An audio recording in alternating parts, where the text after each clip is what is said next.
ஆண்டவராகிய இயேசு கிறிஸ்துவின் நாமத்தினாலே இந்த சந்தோஷமான இந்த 7 நாட்கள் இரக்கம் செய்யும் வரை உம்மையே என்கிற ஒரு தலைப்பிலே நம்ம நடத்துகிற இந்த 7 நாட்கள் ஜெபத்திலே இந்த ஃபஸ்ட் டே என்னோடு கூட சேர்ந்து ஆண்டவரை ஆராதிக்க கர்த்தருடைய வார்த்தையை கேட்பதற்கு திருச்சபையிலே கூடி வந்திருக்கிற, இன்னும் ஆன்லைன் மூலமாக கலந்து கொண்டிருக்கிற ஒவ்வொரு பிள்ளைகளையும் நான் வாழ்த்தி நான் வரவேற்கிறேன்.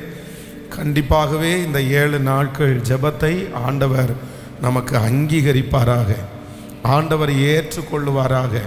இதற்கு ஒரு பெரிய பலனை ஆண்டவர் நிச்சயமாகவே தருவார். இஸ்ரவேல் ஜனங்கள் எப்பொழுதெல்லாம் ஆண்டவரை தேடினார்களோ அப்பொழுதெல்லாம் ஆண்டவர் அவர்களுக்காக இறங்கினார். வேதம் சொல்லுகிறது, என் முகத்தை தேடுங்கள். சங்கீதக்காரன் சொல்லுகிறார், என் முகத்தை தேடுங்கள் என்றீரே. ஆண்டவரே, உம்முடைய முகத்தையே தேடுவோம். அழிவுகள், யுத்தங்கள், பெரிய மரண கட்டுகள், பெரிய பிரச்சனைகள், இது எல்லாம் எப்போ முடிவுக்கு வந்துச்சு அப்படின்னு சொன்னால், ஜனங்களெல்லாம் ஆண்டவரை தேடுவதற்கு தங்களுடைய இருதயத்தை சாய்த்த உடனே எல்லாமே முடிவிற்கு வந்தது. நினிவே பட்டணத்தினுடைய ஜனங்களுடைய பாவம் வானபரியந்தம் எட்டினது. ஆனால் அந்த ஜனங்கள் ஆண்டவரை தேடுவதற்கு சமயத்தை ஒதுக்கி எல்லா வேலைகளையும் விட்டு ஆண்டவரை தேடுறதுக்கு மும்முரம் காமிச்சதுனால வேதம் சொல்லுகிறது, அவர்களுக்கு வரவேண்டிய தீங்கை நினைத்து கர்த்தர் மனஸ்தாபப்பட்டு அந்த தீங்கு அவருடைய தலையின் மேல் இருந்து விலக்கப்பட்டது. நம்ம ஆக்சிடெண்ட் நமக்கு முன்னாடி நடக்கும், நம்ம நிறைய தீமைகளிலிருந்து நம்ம காக்கப்பட்டிருக்கிறோம். அதெல்லாம் காக்கப்பட்டது எதனாலன்னா, இப்படி ஆண்டவரை தேடும்போது நம்முடைய கண்ணுக்கு தெரியாமல் வருகிற அனைத்து தீமைகளிலிருந்தும் ஆண்டவர் நம்மை காப்பாற்றுகிற தேவன்.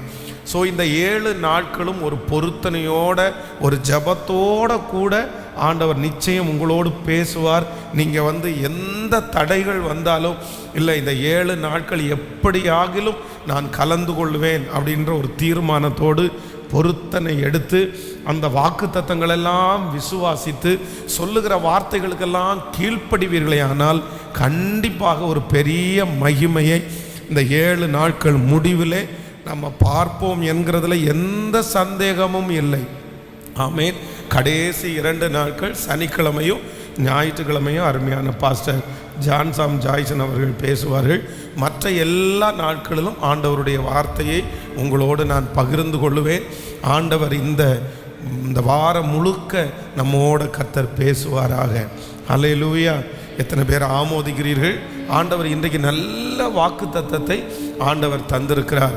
ஸ்மித் விக்கிஸ்வர்த் அப்படின்ற ஒரு பெரிய தேவனுடைய மனுஷன் கடந்த பல ஆண்டுகளுக்கு முன்பாக இந்த உலகத்திலேயே மிகப்பெரிய அற்புதங்களை, ஆண்டவருடைய அற்புதங்களை கர்த்தர் அவர்கள் மூலமாய் ஆண்டவர் செய்தார். நிறைய மரித்த மனிதர்களை உயிரோடு எழுப்புவதற்கு ஆண்டவர் அவருக்கு கிருபை கொடுத்தார். அப்போ அவர் ஒரு நாள் இந்த மாதிரி எல்லாருடைய தலையின் மேலே கையை வைத்து ஜெபம் பண்ணும்போது அவளுக்கு உடனே எப்பேற்பட்ட வியாதியாக இருந்தாலும் அப்படியே சுகம் கிடச்சிருச்சாங்க. அப்போ அன்றைக்கு இருந்த அந்த கமிட்டி இனி நீங்கள் யார் தலைமையிலையும் கையை வச்சு நீங்கள் ஜெபிக்க கூடாது அப்படின்னு ஒரு ரூல் ஒன்று போட்டாங்களாம். அப்போ இவர் ஆராதனை நடந்து முடிந்த உடனே எல்லாரிடத்துலையும் இல்லை, நீங்கள் ஒன்று பண்ணுங்க, உங்களுடைய கைகளை உங்கள் தலையின் மேல் வைத்து நீங்கள் ஜெபியுங்கள், ஆண்டவர் அற்புதம் செய்வார் அப்படின்னு அவங்களுடைய தலையின் மேல் கையை வைத்து ஜெபிக்கிற அந்த ஜெபத்தை ஃபஸ்ட் அவர் தான் ஸ்டார்ட் பண்ணார். இவருடைய கரங்களை வைத்து எப்படி ஜெபிக்கும் போது அற்புதம் நடந்துச்சோ அப்படியே அவர்கள் தங்களுடைய கரங்களை வைத்து ஜெபிக்கும் போதும் அற்புதம் நடந்துச்சாமா. எப்படி இப்படி அவர் ஒரு கர்ச்சிப்பை ஜெபம் பண்ணி இதை நீங்கள் யூஸ் பண்ணுங்க, இது அற்புதம் நடக்கும்னா அந்த கர்ச்சிப்பு கையில் வாங்கினோன்னா அந்த அற்புதம் நடக்குமா? இப்படி கர்த்தர் அந்த தேவ மனுஷனை வல்லமையாய் கர்த்தர் பயன்படுத்தினார். அப்போ ஒருத்தங்க கேட்டாங்களாமா, இது எப்படி நடக்குது இந்த அற்புதமெல்லாம்? அவர் சொன்னாராமா, என் மேல் தேவன் வைத்திருக்கிற அபிஷேகம் அந்த காரியங்களை செய்து முடிக்கிறது. ஆமேன். உன்னதமானவருடைய வல்லமை ஆண்டவருடைய அபிஷேகம் ஒரு மனிதனுக்குள்ளே கடந்து வரும்போது அவர்கள் மூலமாக ஆண்டவர் கிரகிக்க முடியாத பெரிய காரியங்களை கர்த்தர் செய்வார். ஸோ ஆண்டவருடைய அனாயிண்டிங்காக, கர்த்தருடைய அபிஷேகத்திற்காக, ஆண்டவருடைய பிள்ளைகள் புதிய புதிய அபிஷேகத்திற்காக நீங்கள் ஜெபிக்கணும். நிச்சயமாகவே நம்முடைய தேவன் இன்றும் அவர் ஜீவிக்கிறார் என்கிறதை கர்த்தர் நிரூபிக்க போகிறார். ஆமென். கைகளை உயர்த்தி ஒரு ஹல்லேலூயா சொல்லலாம். விசேஷமாக இன்றைக்கு ஒவ்வொரு நாளும் கர்த்தருடைய நடத்துதலின்படி நான் முன்பு ஒரு கட்டளை அதை சொல்லிட்டு அதற்கு ஆண்டவர் கொடுக்கிற வாக்கு தத்தத்தை உங்களோடு பேசுவதற்காக நான் முயற்சி எடுக்கிறேன். முதலாவதாக ஒரு வசனத்தை நம்ம வாசிக்க போகிறோம். நீதிமொழிகள் 26ஆம் அதிகாரத்தினுடைய 17வது வசனத்தை நம்ம வாசிக்க போகிறோம். நீதிமொழிகள் 26ஆம் அதிகாரத்தினுடைய 17வது வசனம். வழியே போகையில் தனக்கடாத வழக்கில் தலையிடுகிறவன் நாயை காதை பிடித்திழுக்கிறவனை போல் இருப்பான். இன்னொரு விஷயம் கூட வாசிக்கலாம். வழியே போகையில் தனக்கடாத வழக்கில் தலையிடுகிறவன் நாயை காதை பிடித்திழுக்கிறவனை போல் இருப்பான். ஆண்டவருடைய பிள்ளைகளே, இந்த இடத்துல ரொம்ப அழகான ஒரு வசனம் சொல்கிறது. இன்றைக்கு நிறைய பேர் என்ன சொல்றாங்க அப்படின்னு சொன்னா, இந்த பஞ்சாயத்து பண்ணுவாங்க பாருங்களேன். பஞ்சாயத்து, எங்கிட்ட வாங்க நான் பஞ்சாயத்து பண்ணி வைக்கிறேன், எங்கிட்ட வாங்க நான் இந்த சண்டையை தீர்த்து வைக்கிறேன், நான் உங்களுக்குள்ள ஒரு பெரிய சமாதானத்தை நான் கொண்டு வந்திருக்கிறேன். இந்த பஞ்சாயத்து அப்படின்ற இந்த விஷயம் நிறைய மனிதர்களுக்கு ஒரு ஒரு பழக்கமாகவே மாறிடுச்சு. அப்படின்னு சொன்னால், ஏதாவது ஒரு இடத்துல ஒரு பிரச்சனை நடக்கும்போது உடனே இவங்க போய் அந்த பிரச்சனைக்கு முன்னாடி நின்று அதை தீர்த்து வைக்கிறது போல. வேதம் சொல்லுகிறது, சமாதானம் பண்ணுகிறவர்கள் பாக்கியவான்கள், சமாதானம் பண்ணுகிறவர்கள் பாக்கியவான்கள். ஒருவேளை உங்களுக்கு முன்பாக இருக்கிற ஏதாவது ஒரு சூழ்நிலையில், ஒரு பிரச்சனையில் நீங்கள் போய் நின்னா அந்த இடத்துல ஒரு சமாதானம் உண்டாகும் அப்படின்னு நினச்சா நீங்கள் போய் நின்று ஒரு சமாதானத்தை உண்டு பண்ணலாம். ஆனால் ஒரு தேவனுடைய பிள்ளை எந்த தப்பை பண்ணக்கூடாதுன்னு வேதம் சொல்லுதுன்னா, நமக்கு அடாத வழக்கில், நமக்கு தேவையில்லாத வழக்கில் ஒரு நாளும் நம்ம என்ன பண்ணிடக்கூடாதுன்னா தலையிடவே கூடாது. இதில் ரொம்ப ஜாக்கிரதையாக இருக்கணும். நான் இந்த சம்பவத்தை உங்களுக்கு சொல்லியிருக்கிறேன்னு நினைக்கிறேன். ஒரு நம்முடைய இந்த பகுதியிலே ஒரு தவறான வாழ்க்கை வாழ்கிற ஒருத்தங்க இருந்தாங்க, ஒரு லேடி இருந்தாங்க. அப்போ அந்த லேடியின் இடத்துல ஒரு வாலிப பையன் சிக்கிட்டான். அவனுடைய தகப்பன் தாயார் ஊட்டியில் இருக்கிறாங்க. அவன் கோயம்புத்தூரில் வேலை பார்த்துட்டு இருக்கும்போது இந்த லேடியோட ஏதோ ஒரு சின்ன தொடர்பு இவங்களோட ஏற்பட்டு இவன் என்ன பண்ணிட்டான்னா, அவருடைய வீட்டிலையே போய் உட்கார ஆரம்பிச்சிட்டான். தான் சம்பாதிக்கிற பணத்தை அவங்களுக்கு கொடுக்க ஆரம்பித்தான். அவங்க வீட்டில் சாப்பிட ஆரம்பித்தான். அவங்க வீட்டில் தூங்க ஆரம்பித்தான். அவங்க என்ன அப்படின்னு சொன்னால், தன்னுடைய கணவனாரை அவங்க டைவர்ஸ் அனுப்பி விட்டுட்டு அவங்க தனியாக இருந்தாங்க. அவங்க 2 பிள்ளைகள் இருந்தாங்க. அந்த 2 பிள்ளைகளையும் ஹாஸ்டல் அனுப்பிட்டு அவர்கள் இருந்தாங்க. அப்போ அந்த ஊட்டியில் இருக்கிறவர்கள் பார்த்துட்டு இந்த பையனை அந்த குடும்பத்திலிருந்து பிரிக்கவே முடியல. ரொம்ப சொல்லி பார்த்தாங்க. அவன் சின்ன வாலிப பையன், அவங்களுக்கு இருக்கும் ஒரு 50 வயது இருக்கும். அப்போ இவங்களால அவனை வெளியே கொண்டு வர முடியல. அப்போது இந்த ஊர்லேயே ஒரு முக்கியமான ஒரு நபர், ஒரு திருச்சபையிலே கமிட்டி மெம்பராக இருந்த ஒரு நபர், அவரை போய் சந்தித்து, இந்த மாதிரி நாங்கள் ஊட்டியிலேருந்து வர்றோம், என் பையன் இந்த மாதிரி ஒரு இடத்துல போய் சிக்கி இருக்கிறான், எப்படியாவது அவனை வெளியே கொண்டு வரணும், நீங்கள் ஏதாவது உதவி செய்வீங்களா, நீங்கள் ஏதாவது பேச முடியுமா அப்படின்னு அவங்கள்ட்ட கேட்டாங்க. கேட்ட உடனே இவர் யார் அப்படின்னு சொன்னால், இவர் எல்லாருக்கும் பஞ்சாயத்து பண்ணுறவர். என்ன பிரச்சனை நடந்தாலும் இவர் பஞ்சாயத்து பண்ணுவார், இவர் தீர்த்து வைப்பார், இவர் போய் பேசுவார், இவர் அடித்து பிடுங்கி பணத்தை வாங்கி கொடுப்பாரு. இப்படிப்பட்ட ஒரு அவருக்கு ரொம்ப பிடிக்கும். பிரச்சனைன்னு சொல்லும்போது இவரிடத்துல நிறைய பேர் வருவார்கள். அப்போ அவர் சொன்னார், நான் பார்த்துக்கிறேன். அப்போ போனார், போய் அந்த லேடியின் இடத்துல பேசினார். இந்த மாதிரி வச்சுக்கிறது நல்லதில்லை அப்படின்னு சொன்னார். இவங்க பேசி இப்போ என்ன ஆச்சு அப்படின்னு சொன்னால், அந்த லேடி முழுக்க அந்த பையனை விட்டுட்டாங்க. இப்போ யாரை பிடிச்சிட்டாங்கன்னா, இவரை பிடிச்சிட்டாங்க. இவர் அந்த புடியில் சிக்கிட்டு வெளியே வரவே முடியாமல் அதற்கு பிறகு இவர்கள் இருவருக்குமே பெரிய தொடர்புகளாகி தன்னுடைய குடும்பத்தை விட வேண்டிய ஒரு சூழ்நிலை உண்டாகி தன்னுடைய பிள்ளைகள், வளர்ந்த பிள்ளைகள் இந்த அப்பாவை அடித்து பேர் கெட்டு போய் சமுதாயத்தில் ரொம்ப தூரமாய் போய் கடைசியில் அவருடைய முடிவு தற்கொலை செய்து மாண்டு போனார்.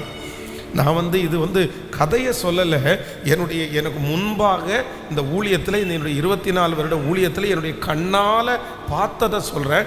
அந்த குடும்பத்தை தெரியும், அந்த நபரை தெரியும், அந்த நபருடைய மரணத்தை தெரியும்.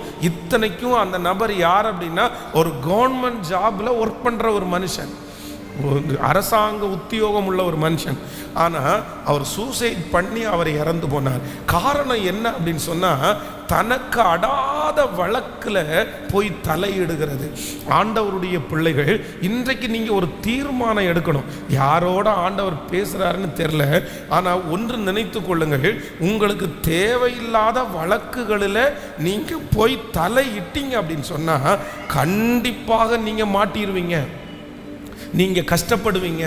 சிலர் யாராவது ஒருத்தர் கொஞ்சம் அழுதுட்டாங்களா, உடனே கடன் வாங்கி கொடுக்கறது, உடனே அவர்களுக்காக ஜாமீன் கையெழுத்து போடுகிறது, உடனே அவர்களுடைய வீட்டில் போய் தங்குகிறது.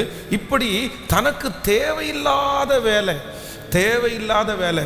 இவங்களுடைய குடும்பத்தில் இன்னும் எதுவும் ரெடியாக இருக்காது, இவங்க குடும்பத்தில் நிறைய பிரச்சனை இருக்கும். ஆனால் இவங்க என்ன பண்ணுவாங்க தெரியுமா, போய் அது எப்படி விடலாம். சிலருக்கு அது தாங்காது. நீங்கள் வேதத்தில் இன்னொரு வசனத்தை கூட நீங்கள் வாசிங்க. சங்கீதம் 37ஆம் சங்கீதத்தினுடைய 1வது வசனத்தை வாசிக்கலாமா? 37ஆம் சங்கீதம் 1வது வசனம், பொல்லாதவர்களை குறித்து எரிச்சல் அடையாதே, நியாயக்கேடு செய்கிறவர்கள் மேல் பொறாமை கொள்ளாதே. எல்லாரும் வாசிங்க பார்க்கலாம். பொல்லாதவர்களை குறித்து எரிச்சல் அடையாதே, நியாயக்கேடு செய்கிறவர்கள் மேல் பொறாமை கொள்ளாதே. சிலருக்கு என்ன இருக்கும் அப்படின்னு சொன்னால், பொல்லாதவர்கள் அப்படின்னா, கடந்த சமீபத்தில் ஒரு 2 ஆண்டுகளுக்கு முன்பாக திருநெல்வேலியில் பார்த்தீங்கன்னா ஒரு தகப்பனையும் ஒரு மகனையும் அவங்க அந்த ஜெயிலுக்குள்ளே சிறைச்சாலைக்குள்ளே போகும்போது அவங்க திரும்பி வரும்போது பாடி தான் வந்துச்சு அப்படின்ற செய்தி நிறைய பேரை பார்த்தீங்க அப்படின்னு சொன்னால் அப்படியே உருக்குலைய பண்ணிருச்சு. எப்படி இப்படி பண்ணலாம், அவங்கள எப்படி விடுறது, கண்டிப்பாக விடக்கூடாது அப்படின்னு நிறைய பேர் கொந்தளிச்சிட்டாங்க, அப்படியே பயங்கரமாக கொந்தளிச்சிட்டாங்க.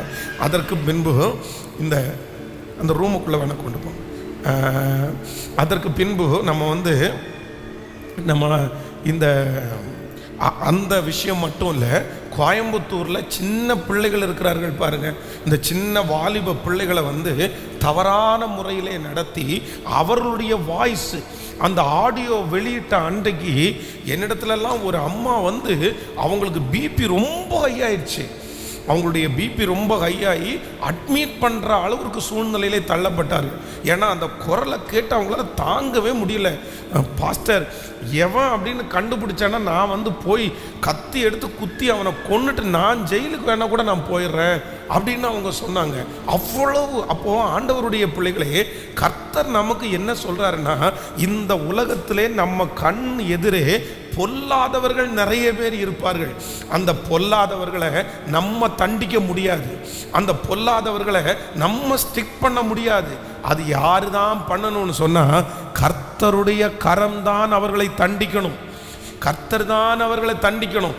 அவர்களை குறித்து நம்ம என்ன அடையக்கூடாதாமா? சொல்லுங்க சத்தம்மா, எரிச்சல் அடையக்கூடாது. ஆனால் நமக்கு நிறைய பேருக்கு தாங்காது, நம்முடைய இருதயம் தாங்காது. கூட வேலை செய்கிற இடத்துல ஏதாவது ஒரு தப்பு நடந்துச்சா, நீ வா உனக்காக நான் கேட்குறேன், நீ வா உனக்காக நான் சண்டை போடுறேன், என்ன அப்படி உன்னை இப்படி பண்ணலாம், எப்படி உன்னை இப்படி பண்ணலாம். அப்போ தனக்கு நம்ம அதை பொறுத்துக்கவே முடியாது. ஆனால் ஆண்டவர் இந்த இரக்கம் செய்யும் வரை கூட்டத்திலே இந்த முதல் நாள் உங்களுக்கு கொடுக்கிற ஒரு அன்பின் கட்டளை என்ன அப்படின்னு சொன்னால், உனக்கு அடாத வழக்கில் நீங்கள் எப்பவுமே என்ன பண்ணிடக்கூடாது அப்படின்னா, தலையிடவே கூடாது. அது ஒரு சக்தி, அது உங்களை இழுக்கும், அப்படியே உங்கள் பேரில் இழுக்கும். பாருங்கள், நிறைய பேர் இந்த பஞ்சாயத்து பண்ணுறவங்க அவ்வளோ சீக்கிரமாக அதை விடவே மாட்டாங்க. அது அது அவங்கள பின்தொடர்ந்துட்டே இருக்கும். அது கடைசியில் உங்களை அழிவின் பாதையில் கொண்டு போய்விடும். நம்ம எப்படி இருக்கணும்னா, எனக்கு கர்த்தர் கொடுத்திருக்கிற வேலை, எனக்கு ஆண்டவர் கொடுத்திருக்கிற குடும்பம், எனக்கு கொடுத்திருக்கிற வாழ்க்கையை நான் வாழ்ந்து மற்றவர்களுக்காக ஜெபிக்கிறது தவறல்ல. அவங்களுக்காக நம்ம ஜெபிக்கலாம், கண்ணீரோடு ஜெபிக்கலாம், உபவாசம் இருந்து ஜெபிக்கலாம். ஆனால் அதே நேரத்தில் ஒரு மிஸ்டேக்கை நம்ம பண்ணிடக்கூடாது. என்ன அப்படின்னு சொன்னால், எனக்கு அடாத வழக்கில் இனி நான் தலையிட மாட்டேன். இந்த சத்தத்தை கேட்கிறவங்க கூட நிறைய பேர் இன்னைக்கு பாதிக்கப்பட்டிருக்கலாம். பாருங்க, மற்றவர்களுக்காக கடன் இவங்க கட்டிட்டு இருப்பாங்க, இன்னொருத்தருக்காக இவங்க கடன் கட்டிட்டு இருப்பாங்க, இன்னொருத்தருக்காக இவங்க சண்டை போட்டு பேசாம இருப்பாங்க, இன்னொருத்தருக்காக இவங்க ஜெயிலுக்கு போயிருப்பாங்க, இன்னொருத்தருக்காக இவங்க தன்னுடைய குடும்பத்தை பிரிஞ்சிருப்பாங்க. அவங்க ஜாலியாக தான் இருக்காங்க, அவங்க சந்தோஷமாக தான் இருக்காங்க. ஆனால் கஷ்டப்படுகிறது நீங்க. இன்னைக்கு ஒரு தீர்மானம் எடுங்க, நான் உயிரோடு இருக்கும் அளவும் எனக்கு தேவையில்லாத எந்த விஷயத்திலையும் நான் போய் தலையிட போவது இல்லை. கர்த்தர் அதற்கு என்னை காப்பாற்றுவாராக, என்னுடைய பிள்ளைகளையும் கர்த்தர் காப்பாற்றுவாராக. கைகளை உயர்த்தி எல்லாரும் ஆண்டவரிடத்துல இந்த முதல் நாள் ஜெபிக்க போறோம். ஆண்டவரே, என்னுடைய பிள்ளைகளுக்கும் எனக்கும் ஒரு கிருபையை கர்த்தர் தாரும். எங்களுக்கு அடாத வழக்குல, தேவையில்லாத வழக்குல, இன்னொருத்தருடைய பிரச்சனையில நாங்க ஒரு நாளும் ஆண்டவரே ஞான குறைவினால் போய் சிக்காதபடிக்கு எங்களை கிருபையாய் காத்து கொள்ளுவீராக. எங்களுடைய பிள்ளைகளை கிருபையாய் கர்த்தர் காத்து கொள்ளுவீராக. ஆண்டவரே, உம்முடைய ஞானம் அந்த நேரத்தில் எங்களுக்கு வெளிப்படட்டும். ஆண்டவரே, எங்களுடைய பிள்ளைகளுக்கு வெளிப்படட்டும். அப்பா, இப்பொழுது யாரெல்லாம் ஆண்டவரே தேவையில்லாத வழக்கிலே சிக்கி கொண்டிருக்கிறார்களோ அவர்களை இப்பொழுது இயேசுவின் நாமத்தினால நீர் அவர்களை வெளியே கொண்டு வருகிறதற்காக ஸ்தோத்திரம். அப்பா, எங்களுடைய பிள்ளைகளை கர்த்தர் காப்பாற்றுவீராக. ஹல்லேலூயா. ஸோ இன்னைக்கு ஒரு முடிவை நான் எடுக்கிறேன், ஒரு தீர்மானத்தை நான் எடுக்கிறேன். என்ன தீர்மானம்னா, இனி என்னதான் எனக்குள்ள அந்த எமோஷனல் வந்தாலும் நான் என்ன பண்ண மாட்டேன் அப்படின்னு சொன்னால், கண்டிப்பாக இன்னொரு அடாத வழக்கில் நான் தலையிட போவது இல்லை. பாருங்க, 2 குடிகாரர்கள் பயங்கரமாக சண்டை போட்டுட்டு இருக்கிறாங்க. குடிகாரங்க 2 பேருமே போதையில் இருக்காங்க. ஸோ 2 பேருமே போதையில் இருக்கும்போது 2 பேருக்குமே எதுவுமே தெரியல. கண்ணப்ப நகரில் இருக்கிற ஒருத்தர் 2 பேர் சண்டை போட்டுருக்குறாங்க, கையில் கத்தியை வச்சுட்டு வேறு சண்டை போட்டுருக்குறாங்க. இவருக்கு தாங்கலை, எல்லாருமே அமைதியாக இருக்காங்க.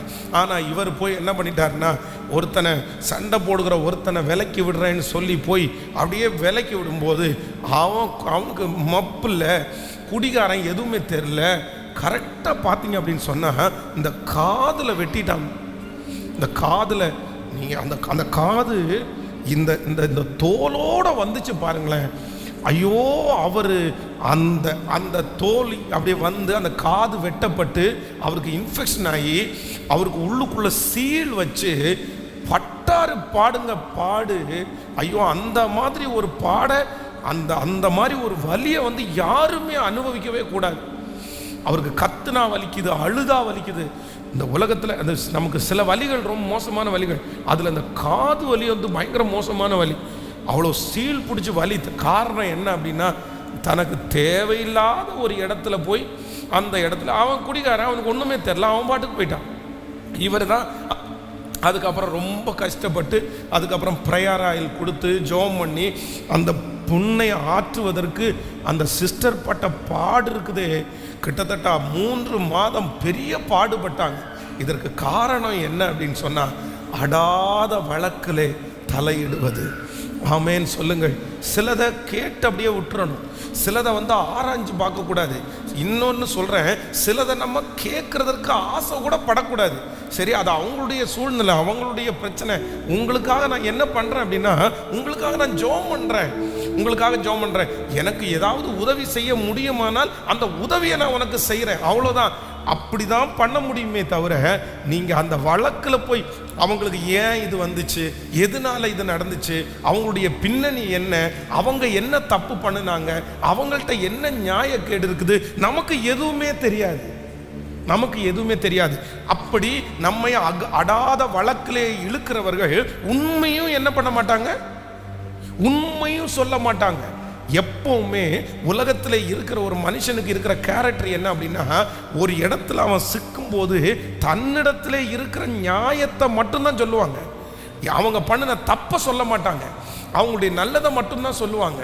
அப்போ சிலர் நம்மிடத்திலே அவர்களுடைய காரணத்தை முழுக்க முழுக்க சொல்ல மாட்டாங்க. நம்ம மேலோட்டமா நம்ம கேள்விப்பட்டுட்டு போயிட்டு சண்டைக்கு போனா நாளைக்கு வெட்கப்பட்டு நிற்கிறது யார் அப்படின்னா நம்ம தான் வெட்கப்பட்டு நிற்போம். இதற்கு வேதத்தில் இன்னைக்கு தியானிக்கும் போது ஒரு உதாரணத்தை நான் கண்டுபிடிச்சேன். இதை ரொம்ப ஸ்ட்ரிக்டாக நம்ம எல்லாம் ஜெபம் பண்ண போகிறோம். நான் கண்டிப்பாக இதற்காக ஜெபிக்கணும். ஏன்னா இன்னைக்கு இருக்கிற வாலிப பிள்ளைகள் யாருமே இப்படி கெட்டு போயிடக்கூடாது. நீங்கள் வேதத்தில் வாசிக்கலாம். யாத்திராகம புஸ்தகம் 2ஆம் அதிகாரத்தினுடைய 11வது வசனத்தை வாசிக்கலாமா? யாத்திராகமம் 2ஆம் அதிகாரத்தினுடைய 11வது வசனம். மோசே பெரியவனான காலத்தில் அவன் தன் சகோதரனத்திற்கு போய் அவர்கள் சுமை சுமக்கிறதை பார்த்து தன் சகோதரனாகிய எபிரேயரில் ஒருவனை ஒரு எகிப்தியன் அடிக்கிறதை கண்டு அங்கும் இங்கும் பார்த்து ஒருவரும் இல்லை என்று அறிந்து எகிப்தியனை வெட்டி அவனை மணலிலே புதைத்து போட்டான். அடுத்த வசனத்தை வாசிங்க. அவன் மறுநாளிலும் வெளியிலே போன போது எபிரேய மனுஷர் இருவர் சண்டை பண்ணி கொண்டார்கள். அப்பொழுது அவன் அநியாயம் செய்கிறவனை நோக்கி, நீ உன் தோழனை அடிக்கிறது என்ன என்று கேட்டான். அதற்கு அவன், எங்கள் மேல் உன்னை அதிகாரியாகவும் நியாயாதிபதியாகவும் ஏற்படுத்தினவன் யார்? நீ எகிப்தியனை கொன்று போட்டது போல என்னையும் கொன்று போட நினைக்கிறாயோ என்றான். அப்பொழுது மோசே காரியம் நிச்சயமாய் வெளிப்பட்டது என்று பயந்தான். எல்லாரும் கவனிங்க, இந்த இடத்துல என்ன நடக்குது அப்படின்னு சொன்னா, இந்த மோசைக்கு ஒரு ஹீரோயிசம் உள்ள வருது. என்ன சொல்லுங்களேன். சிலருக்கு அது ரொம்ப ஒரு பிடிச்ச ஹேபிட். அப்படின்னா தீமைக்கு எதிர்த்து நின்று அதை அழிக்கிற அரக்கன் நான் அப்படின்றது மாதிரி நிறைய பேருக்கு மோசேக்குள்ள ஒரு பெரிய ஹீரோயிசம் என்ன வருது அப்படின்னு சொன்னா, அங்க இருந்து அவன் நடந்து வரும்போது 2 பேர் சண்டை போட்டுட்டு இருக்கிறாங்க. அதுல ஒரு எகிப்தியன் ஒரு எபிரேயனை அடிக்கிறான். அடிச்ச உடனே இவரால் என்ன பண்ண முடியல சொல்லுங்களேன், அமைதியா இருக்க முடியல. ரத்தம் கொதிக்குது. அப்படியே என்ன பண்ணிட்டு இருக்கிற, என்ன நினைச்சிட்டு இருக்கிற? ஒரு எபிரே அவனை கேட்கறதுக்கு யாருமே இல்லைன்னு நினைச்சு நீ பாட்டுக்கு அடிச்சிட்டு இருக்கிறியா அப்படின்னு ரொம்ப கோவம் அவனுக்காக, அந்த எபிரேயனுக்காக இவன் என்ன பண்றான் அப்படின்னு சொன்னா, அந்த ஒரு மனுஷனையே கொன்னுட்டான். நான் பாரு அடிச்சு கொன்னு மணலில் புதைச்சிட்டானாமா. ஆனா நெக்ஸ்ட் டே, அடுத்த நாள் அதே இடத்துல நடந்து வரும்போது இப்பவும் என்ன பண்றாங்க சொல்லுங்களேன், 2 பேர் சண்டை போடுறாங்க. ஒருவேளை அந்த எபிரேயனா என்னன்னு தெரியல, அந்த எபிரேயன் அவனுக்கு சண்டை போடுறதே வேலையா அப்படின்னு நமக்கும், ஒருவேளை இந்த எபிரேயனுக்கு சண்டை போடுறதா வேலையாவே இருந்திருக்கும். ஏற்கனவே ஒருத்தர் சண்டை போட்டான். அடுத்த நாள் அவர்களுக்குள்ளே 2 எபிரேயருக்குள்ள சண்டை நடக்குது. உடனே இப்போ எப்பா நேற்றைக்கு ஒரு எகிப்தியன் ஒன்ன அடிச்சான், நான் அவனை கொன்னுட்டேன்.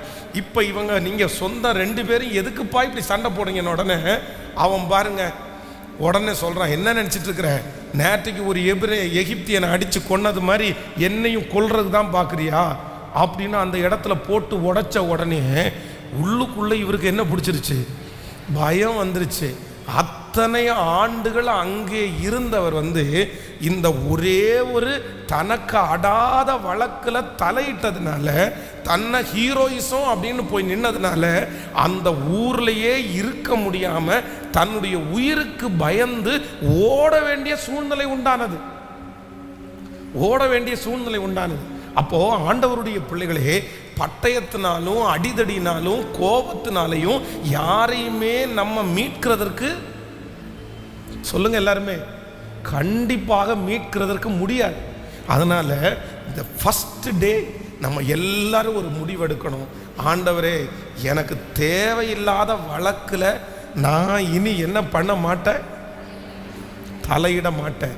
தனக்கடாத வழக்கிலே தலையிடுகிறவர்கள் நாயினுடைய தெரியாத நாயினுடைய காதை பிடிச்சி இழுத்தா கொஞ்சி வாலாட்டி பக்கத்தில் வந்து அப்படியே நக்கி அப்பா எஜமானன் அப்படின்னு நான் சொல்லுங்க.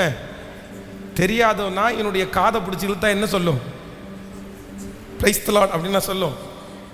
இல்லை ரொம்ப சந்தோஷம் என் காதை பிடிச்சிது அப்படின்னு சொல்லும். ஐயோ, அது திருப்பிட்டு வந்து அதான் ஆண்டவர் இந்த இடத்துல சொல்றாரு, இல்லை எந்த இடத்துலையும் நாம் நியாயாதிபதிகள் அல்ல. நாம் அந்த பிரச்சனையை சரி செய்ய முடியாது. அதை சரி செய்கிறவர் யார் அப்படின்னு சொன்னா கர்த்தர் ஒருவரே சரி செய்கிறவர்.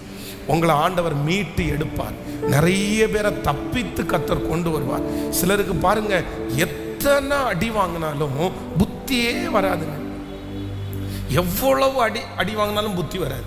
பாருங்க, ஏற்கனவே ஒரு இடத்துல போய் அங்கே போய் ஒருத்தருக்கு இந்த மாதிரி சப்போர்ட் பண்ண போய் அவங்க கடன்காரங்களாம் அந்த கடனை இவங்க தான் ஒரு வருஷமாக வேலை செஞ்சு கட்டியிருப்பாங்க.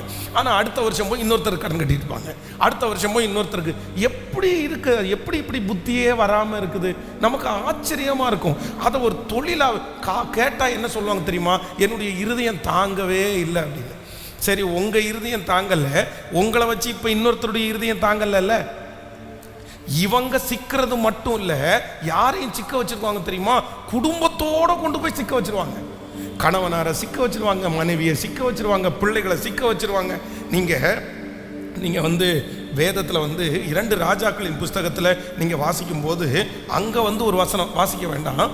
இங்கே என்ன சொல்லுது அப்படின்னு சொன்னால், தீர்க்கதரிசியின் புத்திரரில் ஒருவனுக்கு மனைவியாக இருந்தவங்க தீர்க்கதரிசியின் இடத்துல வந்து என்ன சொல்கிறாங்க அப்படின்னு சொன்னால், என்னுடைய கணவனார் ஒரு தீர்க்கதரிசி, ரொம்ப நல்ல மனுஷன், ரொம்ப நல்ல பேர், அது உங்களுக்கு எல்லாருக்குமே தெரியும்.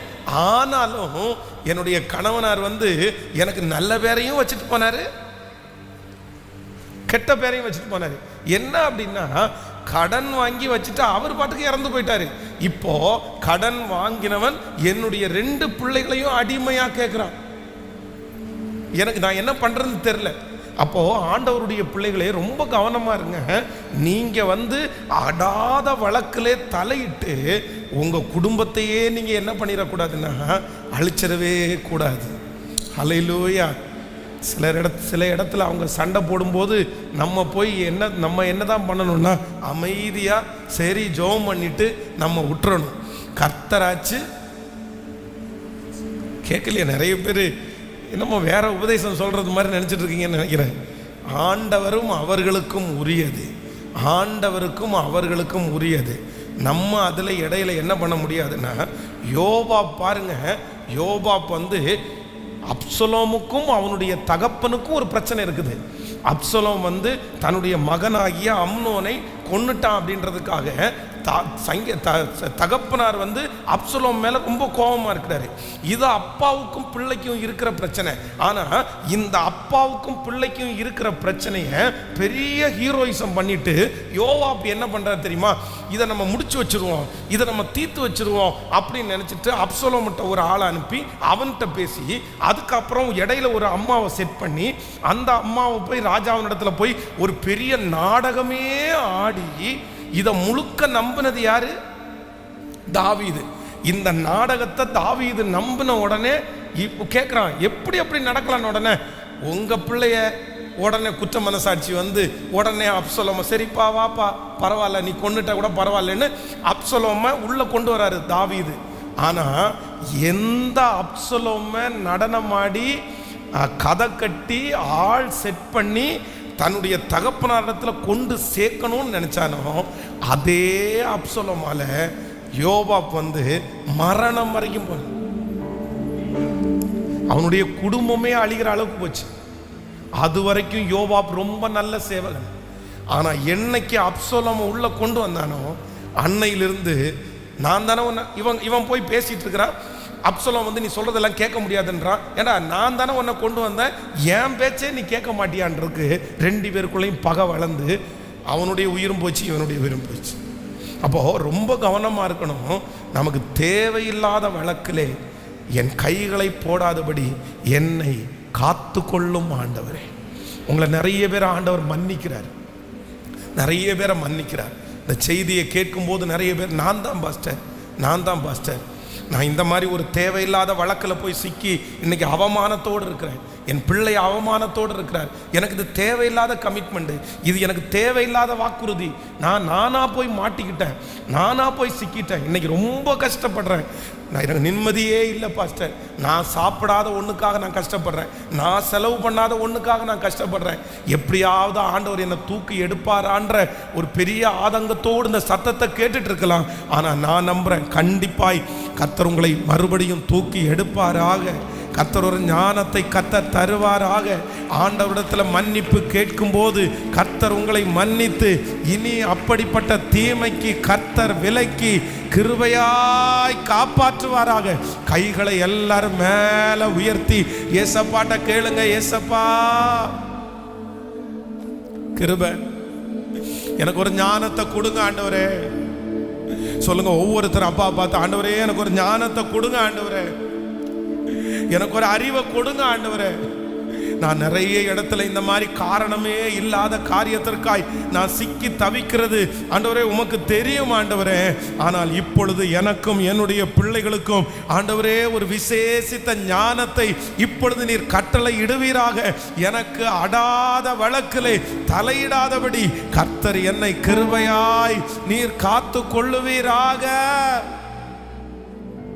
நன்றி அப்பா, நன்றி நன்றி. நம்புங்கப்பா என்ன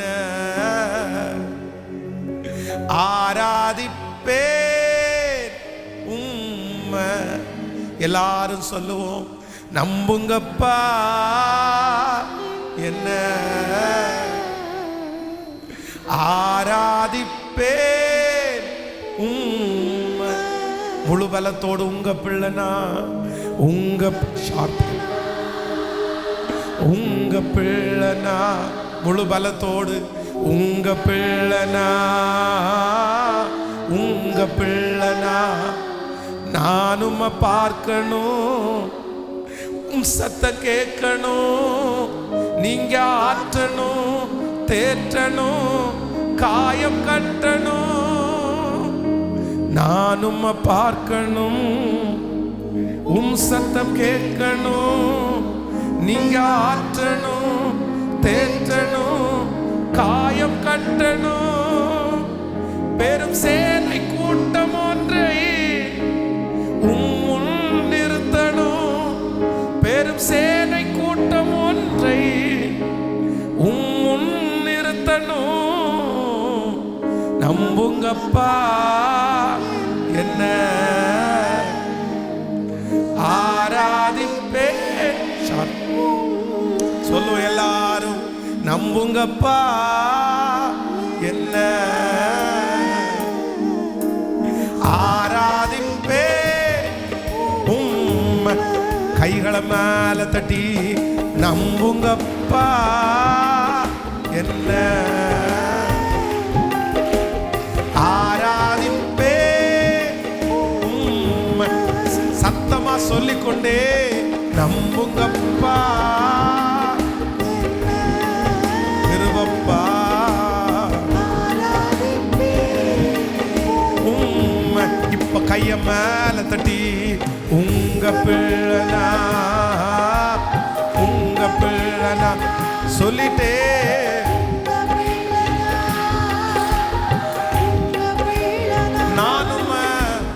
நானும் பார்க்கணும், சத்தம் கேட்கணும், நீங்க ஆற்றணும், தேற்றணும், காயம் கட்டணும்.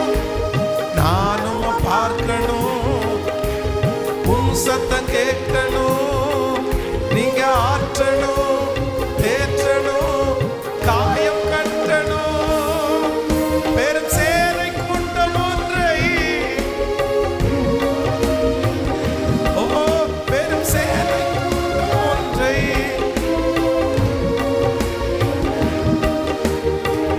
நம்புங்கப்பா என்ன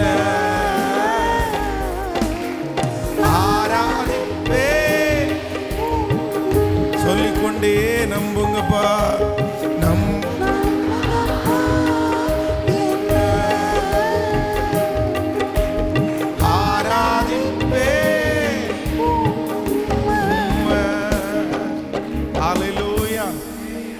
ஆண்டவர் நம்மை காத்து நடத்த போகிறார். நம்முடைய பிள்ளைகளை காத்து நடத்த போகிறார். எதிலிருந்து அப்படின்னு சொன்னா, நமக்கு அடாத வழக்கில் இனி தலையிடாதபடி கர்த்தர் என்னை கிருபையாய் கர்த்தர் காப்பாற்று. உதவி செய்யணும், மற்றவங்களுக்கு உதவி செய்வதற்காக ஆண்டவர் நம்மை வைத்திருக்கிறார். நம்ம மற்றவங்களுக்கு பிரயோஜனமாக இருக்கணும். இது எல்லாமே அவசியமானது. ஆனால் அதே நேரத்தில் இன்னொருத்தருடைய பாவத்திற்கு நம்ம என்ன பண்ணக்கூடாதுன்னா, உடன்படவே கூடாது. அப்படியே எரிச்சலாகக்கூடாது. வேதம் சொல்லுகிறது, பொல்லாதவர்களை குறித்து என்ன அடையாத, எரிச்சல் அடையாத. எவ்வளோ கஷ்டமாக இருக்கும் பாருங்களேன். இந்த தூண்டி விட்டு வேடிக்கை பார்க்குறவங்க எவ்வளோ கஷ்டமாக இருக்கும். இந்த சமீபத்தில் இந்த காம்பவுண்டு வால் கட்டும்போது, இந்த காம்பவுண்டு வால் தொட்ட மாதிரி 2 ரோடு நமக்கு இருக்குது சர்ச்சுக்கு. 2 ரோடுமே கவர்மெண்ட்டுடைய ரோடு தான். அப்போது இந்த ரோட்டில் இருக்கிற மனிதர் ரொம்ப நல்லவர், ரொம்ப நல்லவர் மாதிரி, ரொம்ப நல்லவர். ஃபாதர் அப்படின்னு கூப்பிட்டா அவ்வளோதான், உருகுனது மாதிரி ஃபாதர் அப்படின்னு. ஆனால் இவர் பிரச்சனை பண்ண வரமாட்டார். அந்த ரோட்டில் இருக்கிறது ஒரு குடிகாரன். ஸ்ட்ரெயிட்டாக போய் அவரிடத்துல, இந்த பாரு, 2 ரோட்லையும் பைக்கு காரெல்லாம் போயிட்டு இருந்துச்சுன்னா நமக்கு ஓவர் டிஸ்டர்பன்ஸாக இருக்கும். கொண்டு வந்து சர்ச்சுக்காரங்க வண்டியை நிறுத்திட்டு உள்ளே போயிட்டாங்கன்னா 3 மணி நேரம் இல்லாமல் வெளியே வர மாட்டாங்க. நம்ம அங்கேயும் இங்கேயும் எங்கேயும் போக முடியாது. அதனால நீ போய் சண்டை போட்டுருன்னு அவ்வளவு அழகாக பற்ற வச்சு ஸ்க்ரூ பண்ணி அப்படியே விட்டார். அவன் அந்த மனுஷனா சண்டைக்கு வர்றான், அடிக்க வர்றான், குத்து வேண்டான், வெட்டு வேண்டான், அழிப்பேன்றான், கெட்ட வார்த்தை பேசுகிறான் அப்படின்னு. நான் மனசில் நினைக்கிறேன், இவன் பேச மாட்டானே, இவன் எப்படி பேசுவான், இந்த மனுஷன் பேச மாட்டானே. ஆனால் அவன் சண்டை போட்டுட்டு அந்த பக்கம் போன அடுத்த ஒரு அரை மணி நேரத்தில் இவர் சார் என்ன சார் பிரச்சனை, சார் என்ன சார் பிரச்சனை, ஆமாம் உமக்கு ஒன்றுமே தெரியாது, இந்த பிரச்சனை குறித்து எதுவுமே தெரியாது, என்ன சார், அவன் குடிகார பையன் அப்படி தான் பண்ணுவான், கவர்மெண்ட் ரோடை நம்ம யூஸ் பண்ணாமல் வேற யார் யூஸ் பண்ண முடியும் அப்படின்னு சொல்லிட்டு அடுத்த நிமிஷம் போய் திருப்பியும் போய் விட்டுறாத, பிரச்சனை பண்ண இல்லைன்னா அந்த மாதிரி. அப்புறம் நம்ம நிறைய நேரத்தில் நம்ம கண்டுபிடிச்சிட முடியுமே அப்படின்னு. நான் இங்கே கெட்ட வார்த்தை பேசிட்டு இருக்கும்போது நம்ம சர்ச்சில் ஒரு 4-5 பேர் ரொம்ப கெட்ட வார்த்தை பேசினான். இவங்களுக்கே தாங்க முடியல, ரொம்ப கோவம் வந்துச்சு ஒரு பிரதருக்கெல்லாம். என்ன இப்படி கெட்ட வார்த்தை பேசுகிறான், இவனை ஏதாவது அப்படின்னு. சரி விட்டுருங்க பிரதர் அமைது. அடுத்த நாளும் அதே மாதிரி கெட்ட வார்த்தை பேசுகிற மாதிரி வந்தான். ஆண்டவரே, இவன் வாயை நான் எப்படி ஆண்டவரே அடைக்கிறது, என்னால் அடைக்கவே முடியலையே ஆண்டவரே அப்படின்னு மனசில் நினச்சி இந்த கிரவுண்டில் ஜாம் பண்ணிட்டு வரும்போது கரெக்டாக ஒரு பெரிய டிஎம்கே கொடி கட்டின ஒரு ஸ்கார்பியோ கார் உள்ளே வருது. அவர் சண்டைக்கு அப்படியே வர்றாரு. இந்த டிஎம்கே கொடி கட்டின கார் உள்ள எதுக்குன்னா, அவர் அப்போ தான் அந்த காரை ரிப்பேர் பண்ணிட்டு ஜாம் பண்ணுறதுக்காக எடுத்துகிட்டு வர்றாரு. இந்த காரனுடைய கொடியை பார்த்துட்டானா இல்லையா, அப்படியே வாழை அப்படியே சுருட்டி வச்சுட்டு, சரி ஃபாதர் பார்த்து கொஞ்சம் செய்யுங்க, கொஞ்சம் பார்த்து செய்யுங்க என்ன அப்படின்ட்டு திரும்பி திரும்பி யார் இறங்குறா அப்படின்னு பார்த்துட்டு போனார். ஆனால் அவர் கொடி தான் டிஎம்கே கொடி, ஆனால் அந்த அளவு வெயிட்டான ஆளெல்லாம் கிடையாது, சும்மா சரி ஜஸ்ட் ஒரு கொடி கட்டி இருக்கிறாரு அவ்வளோதான். பாருங்க, உடனே ஆண்டவருக்கு நன்றி சொன்ன, எப்படியெல்லாம் எதிரியை ஆண்டவர் துரத்துறாரு பாருங்க. சில நேரத்தில் ஆண்டவர் நமக்கு பண்ணுற யுத்தம் காமெடியாக இருக்கும். நமக்கு அப்படியெல்லாம் யுத்தம் பண்ணுவார், அதுக்கப்புறம் அது இந்த பக்கம் அவர் வரவே இல்லை. அப்போ ஆண்டவருடைய பிள்ளைகளை சிலர் அப்படி தான் சில பிரச்சனைகளில் நம்மளை என்ன பண்ணுவாங்க அப்படின்னு சொன்னால், கொண்டு போய் அப்படியே சேர்த்து விடணும்னு நினைப்பாங்க. ஆனால் ஆண்டவருடைய பிள்ளைகள் ஒரு ஸ்ட்ராங்காக ஒரு தீர்மானம் எடுக்கணும். இனி நான் எனக்கு அடாத எந்த வழக்கிலையும் கவுன்சிலிங் எல்லாருக்கும் கவுன்சிலிங் கொடுத்துட முடியாது. அப்படி நினச்சி நீங்கள் போகாதீங்க. கவுன்சிலிங் கொடுத்துட முடியாது. எல்லாருக்குமே பேங்க் லோன் வாங்கி கொடுத்துட முடியாது. எல்லாருக்குமே கடன் வாங்கி கொடுத்துட முடியாது. இதில் எல்லாம் ரொம்ப கவனமாக இருக்கணும். ஆண்டவர் என்ன சொல்கிறாருன்னா, முன்பு நீ ஸ்திரப்படு. எல்லாரும் சொல்லுங்க, எல்லாருமே பக்கத்தில் கையை பிடிச்சி சொல்லுங்க, நீ ஸ்திரப்படு. இங்கேயே வண்டவாளம் தண்டவாளம் அப்படியே டான்ஸ் ஆடிட்டு இருக்க மாதிரி ஆடிட்டு இருக்குது. காலை ஒரு இடத்துல இன்னும் நிற்கவே இல்லை, நமக்கு நிற்கிறதுக்கு இடமே இல்லை. இங்கே நம்மவே சாப்பாட்டுக்கே வழியில் நிறைய எதிர்பார்க்க வேண்டியதாக இருக்குது. ஆனால் இவர் என்ன பண்ணுவார் தெரியுமா, உலகத்துக்கே சோறு போடுவார். ஆமாம், நீ ஸ்திரப்படு, பின்பு உன் சகோதரனை ஸ்திரப்படுத்தலாம். அப்போ ஆண்டவர் என்ன சொல்றாருன்னா, முதல் உன்னுடைய கூடாரத்தினுடைய முளைகள் கட்டப்படட்டும், நீ ஸ்ட்ராங் பண்ணு, உன்னுடைய அஸ்திவாரத்தை ஸ்ட்ராங் பண்ணு. அதற்கு பிறகு யாருக்கு என்ன வேணாலும் பண்ணலாம். அது கர்த்தர் உங்களை அப்படியே பொங்கி பொங்கி வழிகிற பாத்திரமாய் கர்த்தர் மாற்றுவாராக. ஹல்லேலூயா. தீர்மானம் எடுக்கிறீங்களா? எல்லாருமே தீர்மானம் எடுக்கிறீங்க.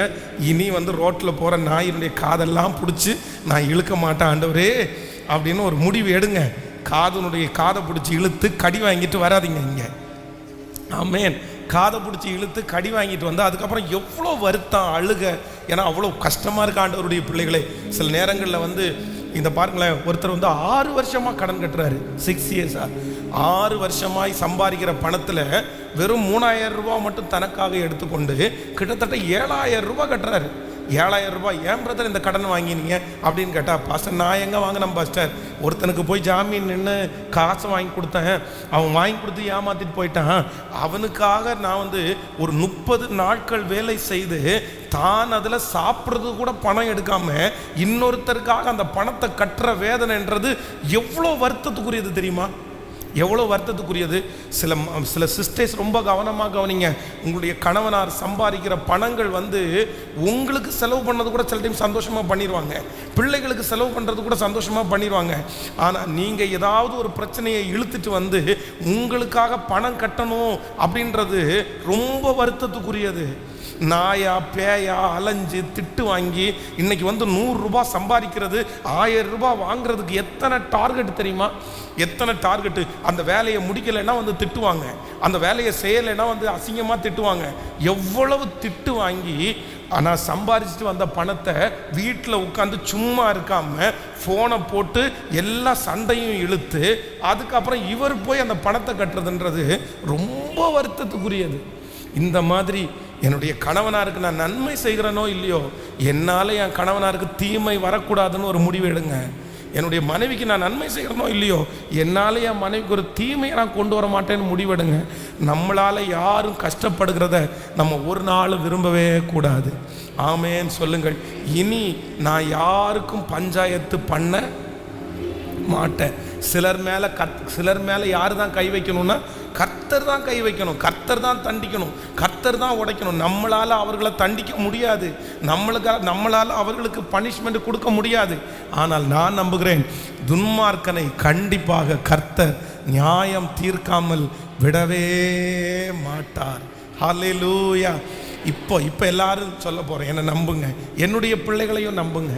இனி இந்த சத்தத்தை கேட்கிற எத்தனை 1000 பேராக இருந்தாலும் அவங்க அத்தனை பேரும் இனி ஒரு பிரச்சனையை நான் இழுத்துட்டு வந்தேன், இது எனக்கு தேவையில்லாத பிரச்சனை, இந்த இடத்துல நான் பேசியிருக்க வேண்டாமா இருந்துச்சு, இந்த இடத்துல நான் ஏன் போய் நின்னேன் அப்படின்ற ஒரு எண்ணம் இனி வராத அளவிற்கு ஆண்டவர் உங்களையும் என்னையும் கிருபையாய் கர்த்தர் காப்பாற்றுவாராக. நிறைய பேருடைய மனசில் அப்படி இருக்கலாம், நிறைய பேர் அப்படி நினைக்கலாம், நான் தேவையில்லாமல் போய் நின்றுட்டேன், தேவையில்லாமல் போய் பேசிட்டேன். இப்போ கூட இந்த ஜெபத்தில் உட்கார்ந்துட்டு இருக்கும்போது கூட உங்கள் மனசில் அப்படி ஒன்று ஓடிட்டே இருக்கலாம், நான் அப்படி பண்ணியிருக்கக்கூடாது, நான் தப்பு பண்ணிட்டேனே. ஆனால் இனி கர்த்தர் அப்படிப்பட்ட குற்ற மனசாட்சி உங்களுக்கு வராதபடி ஒரு விசேஷித்த ஞானத்தை கர்த்தர் தருவாராக. கர்த்தர் உங்களை தடுத்து நிறுத்துவாராக. கர்த்தர் அதை குறித்த அறிவை உங்களுக்கு தருவாராக. அந்த சாப கட்டுகளை கர்த்தர் உடைத்தெறிவாராக. சிலருடைய அம்மாவும் அப்படிதான் இருந்தாங்க, தாத்தாவும் அப்படிதான் இருந்தாங்க. இந்த பிரச்சனை ஊரில் இருக்கிற வழக்கெல்லாம் தீர்க்கிறது சிலருக்கு வம்சாவளி சாபமாக கூட இருக்கும். ஆனால் கர்த்தர் உங்களை அதிலிருந்து கிருபையாய் கைகளை எல்லாரும் தட்டி, ஆண்டவரே இந்த பாடலை பாடி என்னை நம்புங்க ஆண்டவரே, எங்களை நம்புங்க ஆண்டவரே, நம்புங்க ஆண்டவரே. ஹல்லேலூயா. அதை குறித்த ஒரு விசேஷித்த ஞானத்தை எங்களுக்கு தாங்கப்பா. உங்களை தவிர வேற யாராலும் தர முடியாது. ஓ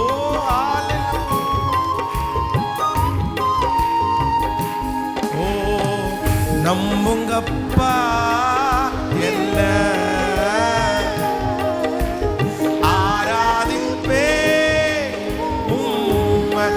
சத்தமா, நம்புங்கப்பா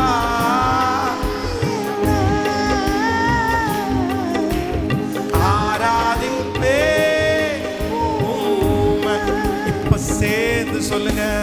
உங்க பிள்ளனா, தீமை நின்று ரட்சித்து என்னை காத்து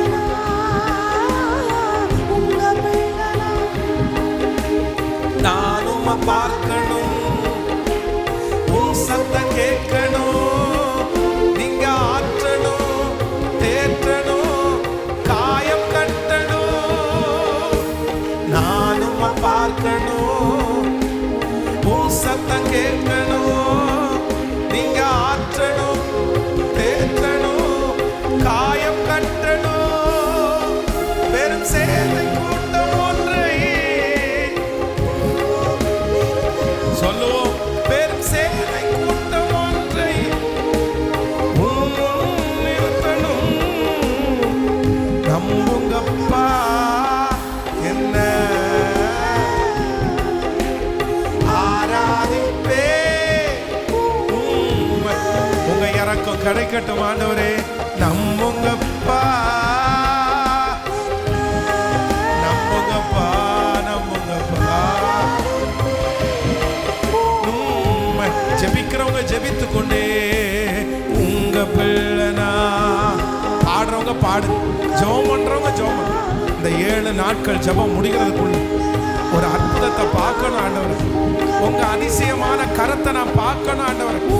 தேவனே, என்னை ஈசோப்பினால் சுத்திகரியும், அப்பொழுது நான் சுத்தமாவேன். நான் உறைந்த மழையிலும் வெண்மையாவேன். என்னுடைய கசடுகள் எல்லாம் மாறட்டும், என்னுடைய குணங்கள் எல்லாம் மாறட்டும், எனக்குள்ளே இருக்கிற தேவையற்ற குணங்கள் எல்லாம் வெளியே போகட்டும். சொல்லும் உங்க பிள்ளைனா.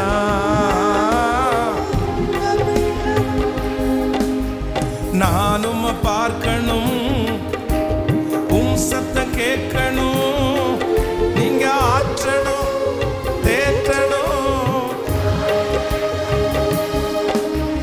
நானும் பார்க்கணும், உன் சத்தம் கேட்கணும், நீங்க ஆற்றணும். பெரும் சேனை சேனை கூட்டம் நிறுத்தணும்.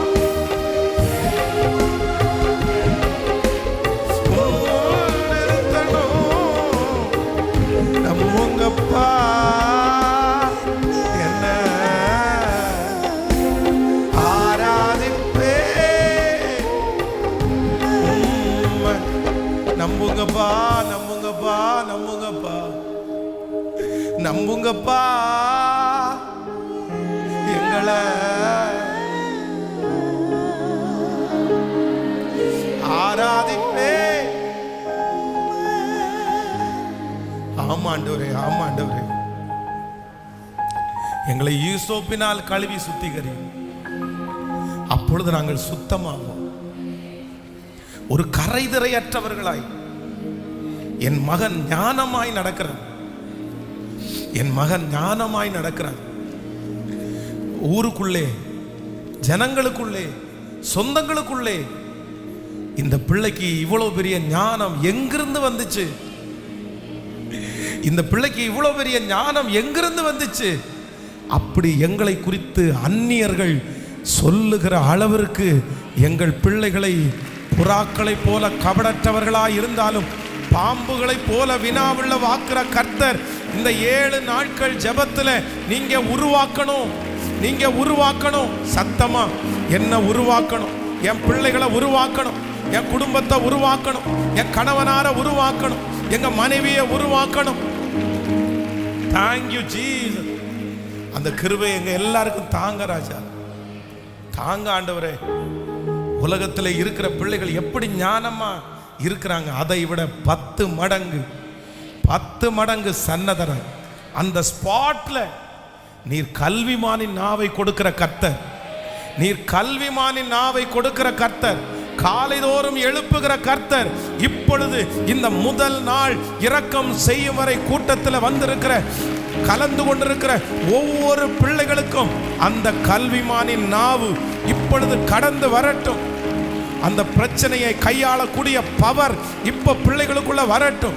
அந்த சூழ்நிலையை புரிந்து கொள்ளக்கூடிய அந்த மகிமை இப்பொழுது தலையின் மேல கரங்களை வைத்து ஜெபிக்கும் போது அப்படியே நடக்கட்டும். Thank you Jesus, thank you Jesus. அந்த விசேஷித்த ஞானத்தை கொடுங்க ஆண்டவரே. பெசலெயேலுக்கு கொடுத்த ஞானத்தை கொடுங்க ஆண்டவரே. சாலோமனுக்கு கொடுத்த ஞானத்தை கொடுங்க ஆண்டவரே.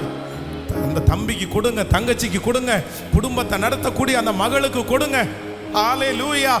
அந்த குடும்பத்தில் ஒரு சமாதானம் உண்டாகிறதற்கு இப்பொழுது அந்த குடும்பத்தை நடத்தக்கூடிய அந்த ஞானம், அதை கையாளக்கூடிய அந்த ஞானம் இப்பொழுது ஒவ்வொரு பிள்ளைகளுக்குள்ளேயும். ஹல்லேலூயா. ஆண்டவரே, அந்த வாலிப தங்கச்சி, அந்த வாலிப தம்பி எந்த சூழ்நிலைக்குள்ள இருக்கிறானோ அந்த சூழ்நிலையை ரொம்ப அழகா கையாளக்கூடிய அந்த விசேஷித்த ஞானம் இப்பொழுது நம்முடைய பிள்ளைகளுக்குள்ள உண்டாகட்டும் ஆண்டவரே, உண்டாகட்டும் ஆண்டவரே.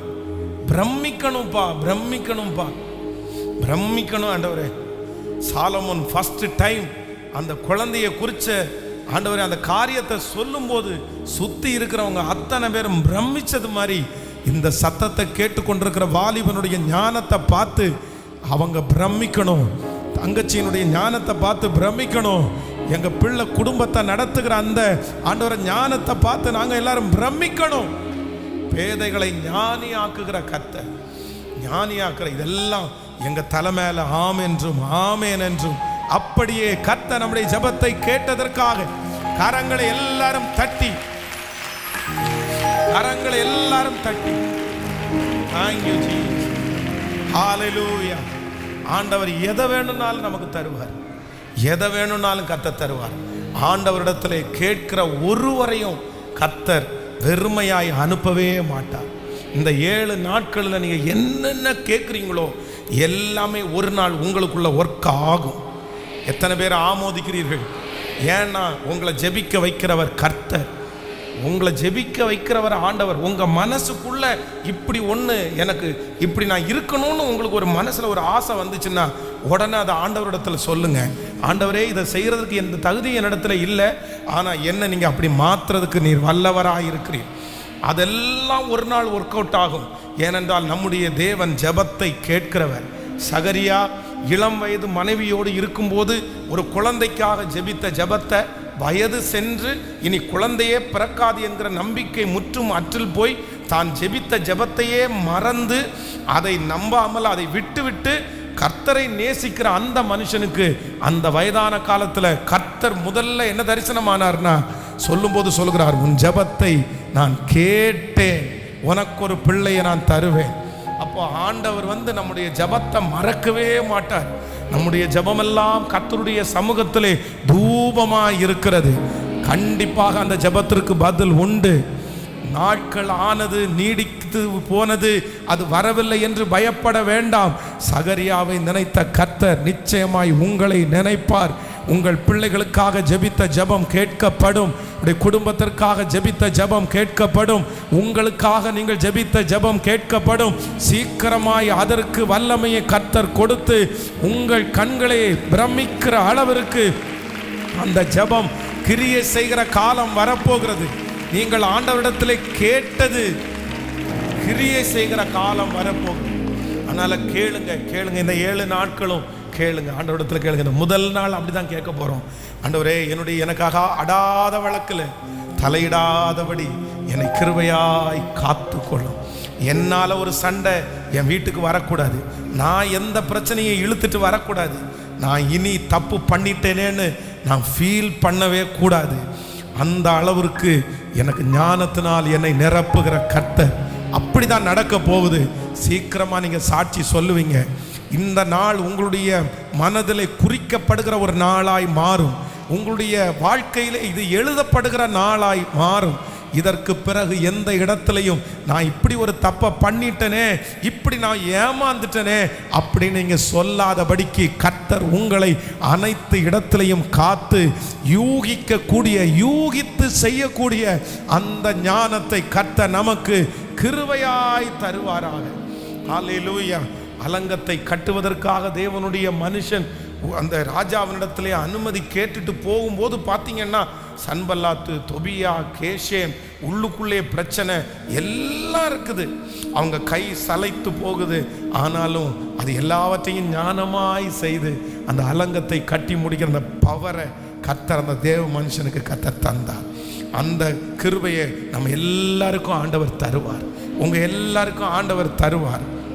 ஆமென். இன்றைக்கு ஆண்டவர் நமக்கு கொடுக்கிற வாக்கு தத்தத்தை நம்ம தியானிக்க போகிறோம். நான் ஆண்டவருடைய சமூகத்திலே நான் ஜெபித்த போது ஆண்டவர் என்னுடைய இருதயத்தில் பேசின ஒரு வார்த்தை, ஏசாயாவின் தீர்க்க தரிசன புஸ்தகம் 10ஆம் அதிகாரத்தினுடைய 27வது வசனத்தை நம்ம வாசிக்க போகிறோம். ஏசாயாவின் தீர்க்க தரிசன புஸ்தகம் 10வது அதிகாரம் 27வது வசனம். அந்நாளில் உன் தோளில் இருக்கிற அவன் சுமையும் உன் கழுத்து நின்று அவன் நுகமும் நீக்கப்படும். அபிஷேகத்தினால் நுகம் முறிந்து போகும். இன்னொரு விஷயம் கூட வாசிக்கலாம். அந்நாளிலே உன் தோளில் நின்று அவன் சுமையும் உன் கழுத்து நின்று அவன் நுகமும் நீக்கப்படும். இன்னொரு விஷயம் கூட எல்லாரும் சேர்ந்து வாசிக்கலாமே. அந்நாளிலே உன் தோளில் இருந்து அவன் சுமையும் உன் கழுத்து நின்று அவனுடைய நுகமும் நீக்கப்படும். ஹல்லேலூயா.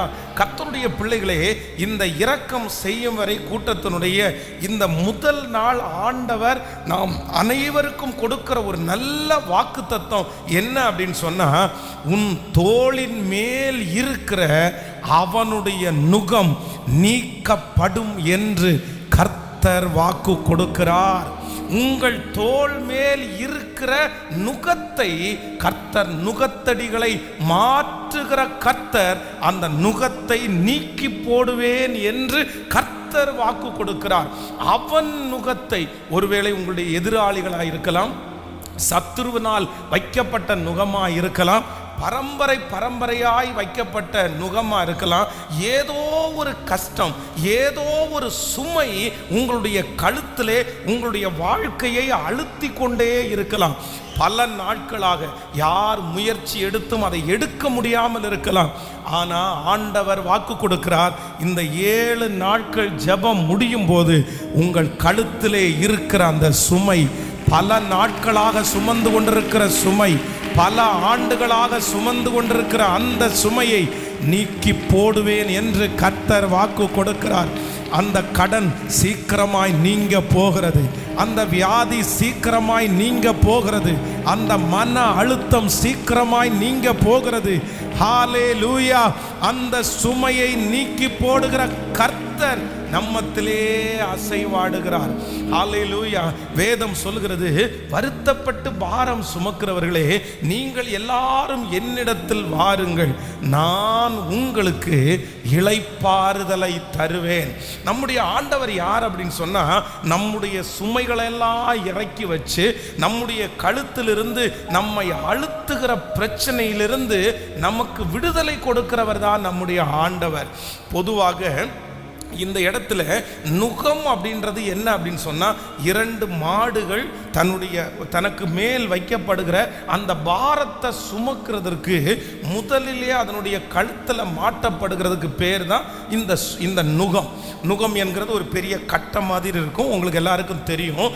இந்த கட்டையை முதல்ல 2 மாடுகளுடைய கழுத்தில் வச்சுட்டாங்க அப்படின்னு சொன்னா, அதற்கு மேல் வந்து இந்த விவசாயத்தில் உழுகிறது, மேலே வந்து பாடை மாதிரி கட்டி அதுக்கு மேலே பொருட்களை ஏற்றி கொண்டு போவது, அதுதான்.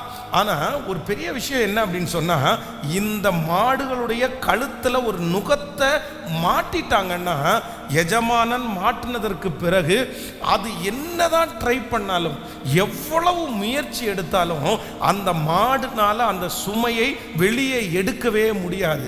யார் தான் எடுக்கணும் அப்படின்னு சொன்னால், அந்த மாட்டிற்கு மாட்டின அந்த எஜமானன் அதை இனி இரவில் வந்து ஷெட்டில் தூங்க வைக்கும்போது அந்த சுமையை தூக்கி அந்த நுகத்தை தூக்கி கீழே வச்சுட்டு அதுக்கப்புறம் தான் அந்த மாடை அவர் ஃப்ரீயாக விட முடியும். அப்போ ஆண்டவருடைய பிள்ளைகளே, சில சுமைகளை வந்து நம்ம வருத்தப்படுகிறதுனால நம்ம எடுத்துட முடியாது, நம்முடைய தலையை அசைக்கிறதுனால எடுத்துட முடியாது. சில சுமைகள் வந்து உங்களுடைய கழுத்தின் மேல் கட்டப்பட்டிருக்கும், பல நாட்களாக முயற்சி எடுத்து, பல வருடங்களாக முயற்சி எடுத்து, சிலரால் அதுலேருந்து வெளியே வரவே முடியாமல் இருந்திருக்கும். நான் இவ்வளோ பெரிய கடனில் இருக்கிறேன், நான் இவ்வளோ பெரிய போராட்டத்தில் இருக்கிறேன், ஆனால் ஒவ்வொரு நாளும் நான் ட்ரை பண்ணுறேன், எப்படியாவது அந்த சுமை என்னை விட்டு மாறணும், ஆனால் மாறவே மாறாது. ஆனால் ஒன்று நினைத்து நினைத்து கொள்ளுங்கள், கர்த்தர் வாக்கு கொடுக்கிறார், அபிஷேகத்தினால் நுகம் முறிந்து போகும் என்று கர்த்தர் வாக்கு கொடுக்கிறார். உன்னதமான கர்த்தருடைய வல்லமை உங்கள் மேல் கடந்து வரும். ஆண்டவரை தவிர வேறு ஒருவராலும் அந்த சுமையை எடுக்கவே முடியாது. கர்த்தர் வாக்கு கொடுக்கிறார், இந்த ஜெபத்திலே ஆண்டவருடைய அபிஷேகத்தை உங்கள் மேல் அனுப்பி, அது எத்தனை ஆண்டுகளுடைய நுகமா இருந்தாலும் அந்த முகத்தை முறித்து போடுகிற கர்த்தர் நம்மோடு கூட இருக்கிறார். ஆமென். ஸோ நீங்கள் முயற்சி எடுத்து எந்த பிரயோஜனமும் இல்லை. முயற்சி எடுக்கும்போது உங்களுக்கு வருத்தத்தின் மேல் வருத்தம் அதிகமாகத்தான் செய்யும். பாருங்கள், ஒரு கழுத்தின் மேலே ஏதாவது ஒரு ஜீவராசிக்கு ஏதாவது ஒரு கட்டு போட்டுட்டாங்கன்னா அது தன்னிடத்தில் இருக்கக்கூடாது அப்படின்னு நினச்சிட்டு அது எவ்வளவு ட்ரை பண்ணாலும் அது அவங்கள காயப்படுத்தும். அது அந்த மிருக ஜீவனை சோர்வுக்குள்ளாக்கும். அதே போல் சில பிரச்சனைகளிலிருந்து விடுதலை ஆவதற்கு நீங்கள் என்ன முயற்சி எடுத்தாலும் அது உங்களை என்ன பண்ணும்னா உங்களை ரொம்ப கஷ்டப்படுத்தும், உங்களை சோர்வுக்குள்ளாய் மாற்றிவிடும். சில நுகங்களை மனிதர்களால் கண்டிப்பாக எடுத்து விடவே முடியாது. ஆனால் ஒன்று நினைத்து கொள்ளுங்கள், நம்முடைய எஜமானனாகிய இயேசு அவருடைய துணையோடு அந்த நுகத்தை எடுத்து போடுவதற்கு வல்லவராயிருக்கிறார். இந்த சத்தத்தை கேட்கிற நீங்கள் ஒருவேளை இதேதான் என்னுடைய வாழ்க்கை பாஸ்டர், ஒரு மிருக ஜீவன் எப்படி கழுத்திலே மாட்டப்பட்ட நுகத்தை எடுக்க முடியாம போராடுகிறதோ அதே போல நான் ரொம்ப போராடிட்டு இருக்கிறேன். எடுக்கணும், எப்படியாவது எடுக்கணும். ராத்திரி பகலா வேலை செஞ்சா எடுக்க முடியுமா, இவங்கள்ட்ட போனா எடுக்க முடியுமா? ஒருவேளை நீங்கள் அந்த முயற்சியை எடுத்து சோர்ந்து போய் இன்றைக்கு உடஞ்சு போய் இந்த இடத்துல வந்திருக்கலாம். ஆனா நான் நம்புகிறேன், இன்றைக்கு அந்த நுகத்தை கர்த்தருடைய கரத்திலேயே கொடுக்க போகிறோம். அந்த பிரச்சனையை ஆண்டவருடைய கரத்திலேயே கொடுக்க போகிறோம். ஆண்டவரிடத்துல சொல்லுங்க, என்னால் இந்த நுகத்தை எடுக்க முடியாது, ஆனால் நான் ஆராதிக்கிற கர்த்தர் இந்த நுகத்தடியை என்னிடத்திலிருந்து எடுத்து போட்டு என்னை நிமிர்ந்து நடக்க பண்ணுவதற்கு கர்த்தர் வல்லவராயிருக்கிறார். ஒவ்வொருவரும் கைகளை மேலே உயர்த்தி சத்தத்தை உயர்த்தி கர்த்தரிடத்தில் ஜெபம் பண்ண போகலாம். ஆண்டவரே, என்னுடைய நுகத்தை எடுத்து போடுவதற்கு உங்களால் முடியும். இந்த நுகம் என்னை வருத்தப்படுத்துது, இந்த நுகம் என்னை சோதனைக்குள்ளாக மாற்றுகிறது. இந்த நுகத்தை எடுத்து போடுறதுக்கு நான் எவ்வளவோ ட்ரை பண்ணிட்டேன், எத்தனை முயற்சி எடுத்தேன், ஆனால் நான் தோற்று போய் வந்திருக்கிறேன். என்னுடைய பேச்சு தோற்று போயிச்சு ஆண்டவரே, என்னுடைய பலம் தோற்று போயிச்சு ஆண்டவரே, என்னுடைய உழைப்பு தோற்று போயிச்சு ஆண்டவரே. ஆனால் இப்பொழுது இந்த இரக்கம் செய்யும் வரை ஜெபத்திலே உங்க முகத்தை நோக்கி பார்க்கிறேன். நீங்க ஒரு கை வச்சா, நீங்க உங்க அபிஷேகத்தை அனுப்பினா ஆண்டவரே, நீங்க ஒரு வார்த்தை சொன்னா அந்த நுகம் எடுக்கப்படும் என்று நான் நம்புகிறேன். இந்த 7 நாட்கள் ஜெபம் முடிகிறதற்குள்ள அந்த நுகம் இயேசுவின் நாமத்தினால, உங்க நாமத்தினால இப்போ அந்த வல்லமையை அனுப்புங்கப்பா, அந்த மகிமையை அனுப்புங்கப்பா, அந்த அபிஷேகத்தை அனுப்புங்கப்பா. ஹல்லேலூயா. கட்டுகளை உடைக்கிற உம்முடைய வல்லமை, கட்டுகளை உடைக்கிற உம்முடைய வல்லமை பிரசங்கம் நடந்து கொண்டிருக்கும் போதே அந்த நுகம் முறிந்து விழுவதாக, அந்த நுகம் முறிந்து விழுவதாக இயேசுவின் நாமத்தினால. இனி அந்த பாரம் இல்லை, இனி அந்த சுமை இல்லை. பல ஆண்டுகளாக சுமந்து கொண்டிருக்கிற அந்த நுகம் இன்றைக்கு முறிந்து விழுகிறதற்காய், எடுக்கப்படுகிறதற்காய் ஸ்தோத்திரம், ஸ்தோத்திரம், ஸ்தோத்திரம். ஹல்லேலூயா. ஆமென். நுகங்களை முறிக்கிறவர் நம்முடைய கர்த்தர். ஆண்டவர் நம்முடைய நுகங்களை முறிக்க போகிறார். அப்போ கண்டிப்பாக ஒரு உதவி என்கிற ஒன்று தேவைப்படும். அப்போ நம்முடைய மனசில் நம்ம மறக்காம இருக்க வேண்டியது ஒன்று என்னன்னா, சில காரியத்தை ஆண்டவர் மட்டும்தான் நம்முடைய தோளில் இருந்து எடுக்க முடியும். அதனால் நீங்கள் இந்த 7 நாட்களும் உறுதியாக பிடிச்சி நீங்கள் என்ன ஜெபிக்கணும்னா, நீங்கள் முயற்சி எடுக்கிறத அப்படியே விட்டுட்டு கர்த்தர் கரத்தில் கொடுத்து நீங்கள் உடைங்க. ஆண்டவரே, அவருடைய வார்த்தைக்கு முக்கியத்துவம் கொடுத்து, ஜெபத்துக்கு முக்கியத்துவம் கொடுத்து, உபவாசத்திற்கு முக்கியத்துவம் கொடுத்து ஆண்டவரை ரொம்ப தேட ஆரம்பிக்கணும். கண்டிப்பாக நான் நம்புகிறேன், நீங்கள் ஆண்டவரை முக்கியத்துவப்படுத்த அந்த நுகம் நிச்சயமாய் முறியும் என்கிறதுலே சந்தேகமே இல்லை. ஹல்லேலூயா. போராடுகிறத குறைச்சிக்குங்க, போராடுகிறத ரொம்ப விட்டுருங்க. ஆனால் சரணடைகிறத நீங்கள் முன்னாடி கொண்டு வந்திருக்கிறீங்க. கர்த்தருடைய பிள்ளைகள் நிறைய பேர் என்ன பண்ணுவாங்கன்னா, என்னதான் செஞ்சாலும் போராடிட்டே இருப்பாங்க. அவங்க ஏதாவது முயற்சி எடுக்கலாமே, ஏதாவது செய்யலாமே. இல்லை, மாடுனால நுகத்தை கண்டிப்பாக எடுக்க முடியாது. எஜமானனால தான் நுகத்தை எடுக்க முடியும். உங்களுடைய மனதில் ஸ்ட்ராங்காக நீங்கள் டிசைட் பண்ணணும். சில பிரச்சனைகளுக்கு முடிவு கர்த்தர் மட்டும்தான் செய்ய முடியும்.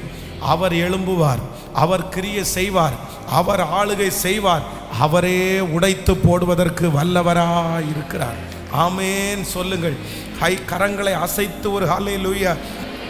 இந்த வசனத்தை நான் தியானித்து கொண்டிருக்கும் போது விசேஷமாக வேதத்திலே 3 விதமான நுகங்களை ஆண்டவர் முறித்தார். இந்த நுகத்தினுடைய 3 விதமான செயல்பாடுகள். இந்த நுகம் அப்படின்றது ஒரு மனுஷனை என்ன பண்ணும், அதை முறிப்பேன் என்று கர்த்தர் வாக்கு கொடுக்கிறார். நம்பர் 1, முதலாவதாக ஒரு நுகத்தை குறித்து நம்ம வாசிக்கலாம். 2 ராஜாக்களின் புஸ்தகத்திலே 4ஆம் அதிகாரத்தினுடைய 4ஆம் அதிகாரம் 1வது வசனத்தை வாசிக்கலாம். 2 ராஜாக்கள் 4ஆம் அதிகாரம் 1வது வசனத்தை வாசிக்கலாம். தீர்க்கதரிசியினுடைய புத்திரரில் ஒருவனுக்கு மனைவியாயிருந்த ஒரு ஸ்திரீ எலிசாவை பார்த்து, உமது அடியாளாகிய என் புருஷன் இறந்து போனான், உமது அடியான் கர்த்தருக்கு பயந்து நடந்தான் என்பதை அறிவீர். கடன் கொடுத்தவன் இப்போதும் என் 2 குமாரரையும் தனக்கு அடிமையாய் கொள்ள வந்தான் என்றான். அடுத்த வசனத்தை கூட வாசிக்கலாம். எலிசா அவளை நோக்கி, நான் உனக்கு என்ன செய்ய வேண்டும்? அதற்கு அவள், ஒரு குடம் எண்ணெயே அல்லாமல் உமது அடியாளுடைய வீட்டில் வேறு ஒன்றும் இல்லை என்றாள். போது ஆண்டவருடைய பிள்ளைகளே, இந்த வசனத்தில் வேதத்தில் ஒரு குடும்பத்தின் மேலே ஒரு நுகம் ஒன்று இருக்கிறது, கடன் என்கிற நுகம். அப்போ தீர்க்கதரிசியின் இடத்துல சொல்றாங்க, இந்த மாதிரி என்னுடைய கணவனார் இருந்தார், அவர் ரொம்ப நல்ல மனுஷன்தான், அவர் நல்ல ஊழியம் செய்தவர் தான், ஆனால் எதேர்ச்சியா என்னுடைய குடும்பத்தில் கடன் வந்துருச்சு. இப்போ நானும் இந்த பிள்ளைகளும் இந்த கடலினாலே பாதிக்கப்படுகிறோம், எங்களுக்கு ஏதாவது ஒரு உதவி செய்யணும் அப்படின்னு தீர்க்கதரிசியின் இடத்துல போய் நிற்கிறார்கள். கர்த்தருடைய பிள்ளைகளே, நுகம் சிலருடைய வாழ்க்கையில இருக்கிற நுகம் அவர்களுக்கும் அந்த நுகத்துக்கும் சம்பந்தமே இல்லை. அது அவர்களாலே உண்டானது அல்ல, அதற்கு காரணம் அவர்களும் அல்ல.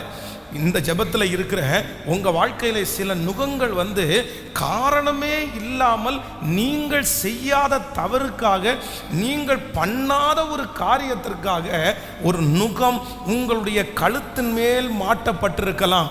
ஆனால் ஆண்டவர் சொல்லுகிறார், நான் எந்த நுகத்தை உடைப்பேன் அப்படின்னு சொன்னால், உங்களுக்கே தெரியாமல் உங்களுடைய பிரச்சனை அல்லாமல் இருக்கிற நுகத்தை கர்த்தர் முறித்து போடுவேன் என்று கர்த்தர் வாக்கு கொடுக்கிறார். ஹல்லேலூயா. உங்களுடைய இருதயம் கலங்கலாம், நான் ஏன் இதை சுமக்கணும், நான் எதுக்கு இதை பண்ணணும், நான் தான் இதுக்கு ஒன்றுமே செய்யலையே, என்ன வம்படியா அந்த இடத்துல சிக்க வச்சுட்டாங்க, என்ன மாட்ட வச்சுட்டாங்க. யாரோ ஒரு தேவனுடைய பிள்ளைகள் இப்படிப்பட்ட இருதயத்தோட இருக்கலாம். எனக்கு தெரியாது, இதனுடைய விளைவு எனக்கு தெரியாது, நான் ஒரு வெகுளி, என்னுடைய தலையின் மேல் இது வைக்கப்பட்டிருக்கிறது. நுகம் என்கிறது அவர்கள் ஆசைப்பட்டு, அவர்கள் விருப்பப்பட்டு, அவர்கள் செய்கிற தவறினால் உண்டாறது அல்ல. யாரோ ஒருத்தர் செய்த தவறுக்காக துக்கத்தை சுமப்பதுதான் அந்த நுகம். அந்த நுகத்தை நீங்கள் சுமந்துட்டு இருக்கலாம். உங்கள் முன்னோர்கள் செய்த, அப்பா அம்மா செய்த, உங்கள் கூட பிறந்தவங்க செய்த ஏதோ ஒரு பாரம் உங்கள் தலையின் மேல் ஏறி இருக்கலாம். ஆனால் ஆண்டவர் வாக்கு கொடுக்கிறார், இல்லை, அந்த நுகத்தை முறிக்கிற அபிஷேகம் இன்றைக்கு இந்த முதல் நாள் கடந்து வருகிறது. நான் நம்புகிறேன், உங்களுடைய தலையின் மேல் மனிதர்களால் வைக்கப்பட்ட, குடும்பத்தால் வைக்கப்பட்ட அந்த நுகங்களை கர்த்தர் எடுத்து போடுவேன் என்று வாக்கு கொடுக்கிறார். கர்த்தருடைய கரம் அதை செய்ய போகிறது. இனி அந்த காரியத்தில் ஆண்டவர் ஒரு விடுதலையை கர்த்தர் கர்த்தர் தரப்போகிறார். இனி உங்களுடைய மனது சோர்ந்து போவது இல்லை. அந்த காரியத்தை நினைக்கும் போது காரணமே இல்லாமல் நான் தண்டிக்கப்படுகிறேனே, கர்த்தர் வாக்கு கொடுக்கிறார், காரணமே இல்லாத அனைத்து காயங்களையும் இந்த 7 நாட்கள் ஜெபத்திலே கர்த்தர் மாற்றுவேன் என்று கர்த்தர் வாக்கு கொடுக்கிறார். ஹல்லேலூயா. எந்தெந்த நபர்களெல்லாம் காரணமே இல்லாமல் தண்டிக்கப்படுகிறீர்களோ, காரணமே இல்லாமல் நஷ்டப்பட்டீர்களோ, கர்த்தர் வாக்கு கொடுக்கிறார், உங்களுடைய நஷ்டத்தை லாபகரமாய் மாற்றி அந்த மனிதர்கள் வைத்திருக்கிற நுகத்தை நான் முறித்து போடுவேன். நான் விருப்பப்படாமல், ஆசைப்படாமல், நான் ஒன்றும் செய்யாமல் எனக்கு வைக்கப்பட்டிருக்கிற நுகத்தை என் தேவன் முறித்து போடுவதற்கு கர்த்தர் வல்லவராயிருக்கிறார். கைகளை உயர்த்தி எல்லாரும் ஜெபம் பண்ணுங்க. அப்பாவை பார்த்து, எஸ், நம்முடைய முன்னோர்களுடைய சாபங்களை உடைக்கிற கர்த்தர் வந்திருக்கிறார். ஆமேன். காரணமே இல்லாமல் வைக்கப்பட்டிருக்கிற அந்த நுகத்தை கர்த்தர் இன்று முறிக்கிறார். ஹல்லேலூயா. நான் ஏன் வருத்தப்படுறேன், நான் ஏன் கஷ்டப்படுறேன்? ஹல்லேலூயா. நான் ஒண்ணுமே பண்ணலையே. கர்த்தருடைய கரம் அதை செய்து முடிக்க போகிறது. எல்லாருடைய கரங்களை உயர்த்தி நீங்க ஜெபம் பண்ண கர்த்தர் அதை செய்ய போறாரு. ஆமேன். இனி காரணம் இல்லாத காயங்கள் நமக்கு வருவது இல்லை. காரணம் இல்லாத காயங்கள் நமக்கு வருவது இல்லை. சொல்லுங்க ஹல்லேலூயா. எனக்கு செய்க வல்லவர், எனக்கு செய்ய வல்லவர், எனக்கு ஜெபிக்க அது மாறுகிறது. ஆமேன். யாரால் வைக்கப்பட்டிருந்தாலும் கர்த்தர் அதை முறித்து அதை நிமிர்ந்து உங்களை நடக்க பண்ணுகிற கர்த்தர். ஸ்தோத்திரம், ஸ்தோத்திரம், ஸ்தோத்திரம், ஸ்தோத்திரம். என்னுடைய தவறில்லாமல் எனக்கு வைக்கப்பட்டிருக்கிற நுகத்தை முறிக்கிற கர்த்தர். ஹல்லேலூயா. தவறு செய்யாமல் தண்டிக்கப்படுகிற ஒவ்வொருவரையும் கர்த்தர் இந்த ஜெபத்திலே விடுதலையாக்க போகிறார். உங்களுடைய சொந்தங்கள் யாராவது ஒருவர் தவறு செய்யாமலே தண்டிக்கப்பட்டு கொண்டிருக்கலாம். காரணமே இல்லாமல் அவர்கள் ஒருவேளை சில இடங்களிலே மாட்டிக்கொண்டிருக்கலாம். ஆனால் நான் நம்புகிறேன், கர்த்தர் அவர்களை சீக்கிரமாய் கர்த்தர் விடுதலையாக்குவாராக. நம்ம ஜெயிலில் நம்ம சில நேரங்களில் நீங்கள் விசிட் பண்ணிங்கன்னா அங்கே நிறைய மனிதர்களை சந்திக்கும் போது நிறைய பேர் சொல்லுகிற வார்த்தை என்ன தெரியுமா? காரணமே இல்லாமல் ஜெயிலில் இருக்கிறவங்க நிறைய பேர் இருக்காங்க. அந்த பிரச்சனைக்கும் அவங்களுக்கும் எந்த சம்பந்தமுமே இருக்காது. அவர்கள் அந்த இடத்துல சும்மா நின்றுருப்பாங்க, ஆனால் அவங்கள அரெஸ்ட் பண்ணுவாங்க. இந்த மாதிரி காரணம் இல்லாமல் தங்களுடைய கழுத்தின் மேல் நுகங்கள் வைக்கப்பட்ட நிறைய பேர். இந்த சத்தத்தை கேட்கிறவங்க நீ யாராவது ஒருத்தர் அப்படி இருக்கலாம். ஆனால் என் தேவனாகிய கர்த்தர் ஒன்று செய்கிறவர், காரணம் இல்லாமல் என் மேல் வைக்கப்பட்டிருக்கிற நுகத்தை முறிக்கிறதற்கு தேவன் வல்லவராயிருக்கிறார்.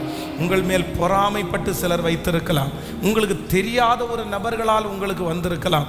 ஆனால் அது எல்லாவற்றையும் கர்த்தர் இந்த மாதம் கிளியர் பண்ணுவேன் என்று வாக்கு கொடுக்கிறார். சரி செய்வேன் என்று கர்த்தர் வாக்கு கொடுக்கிறார்.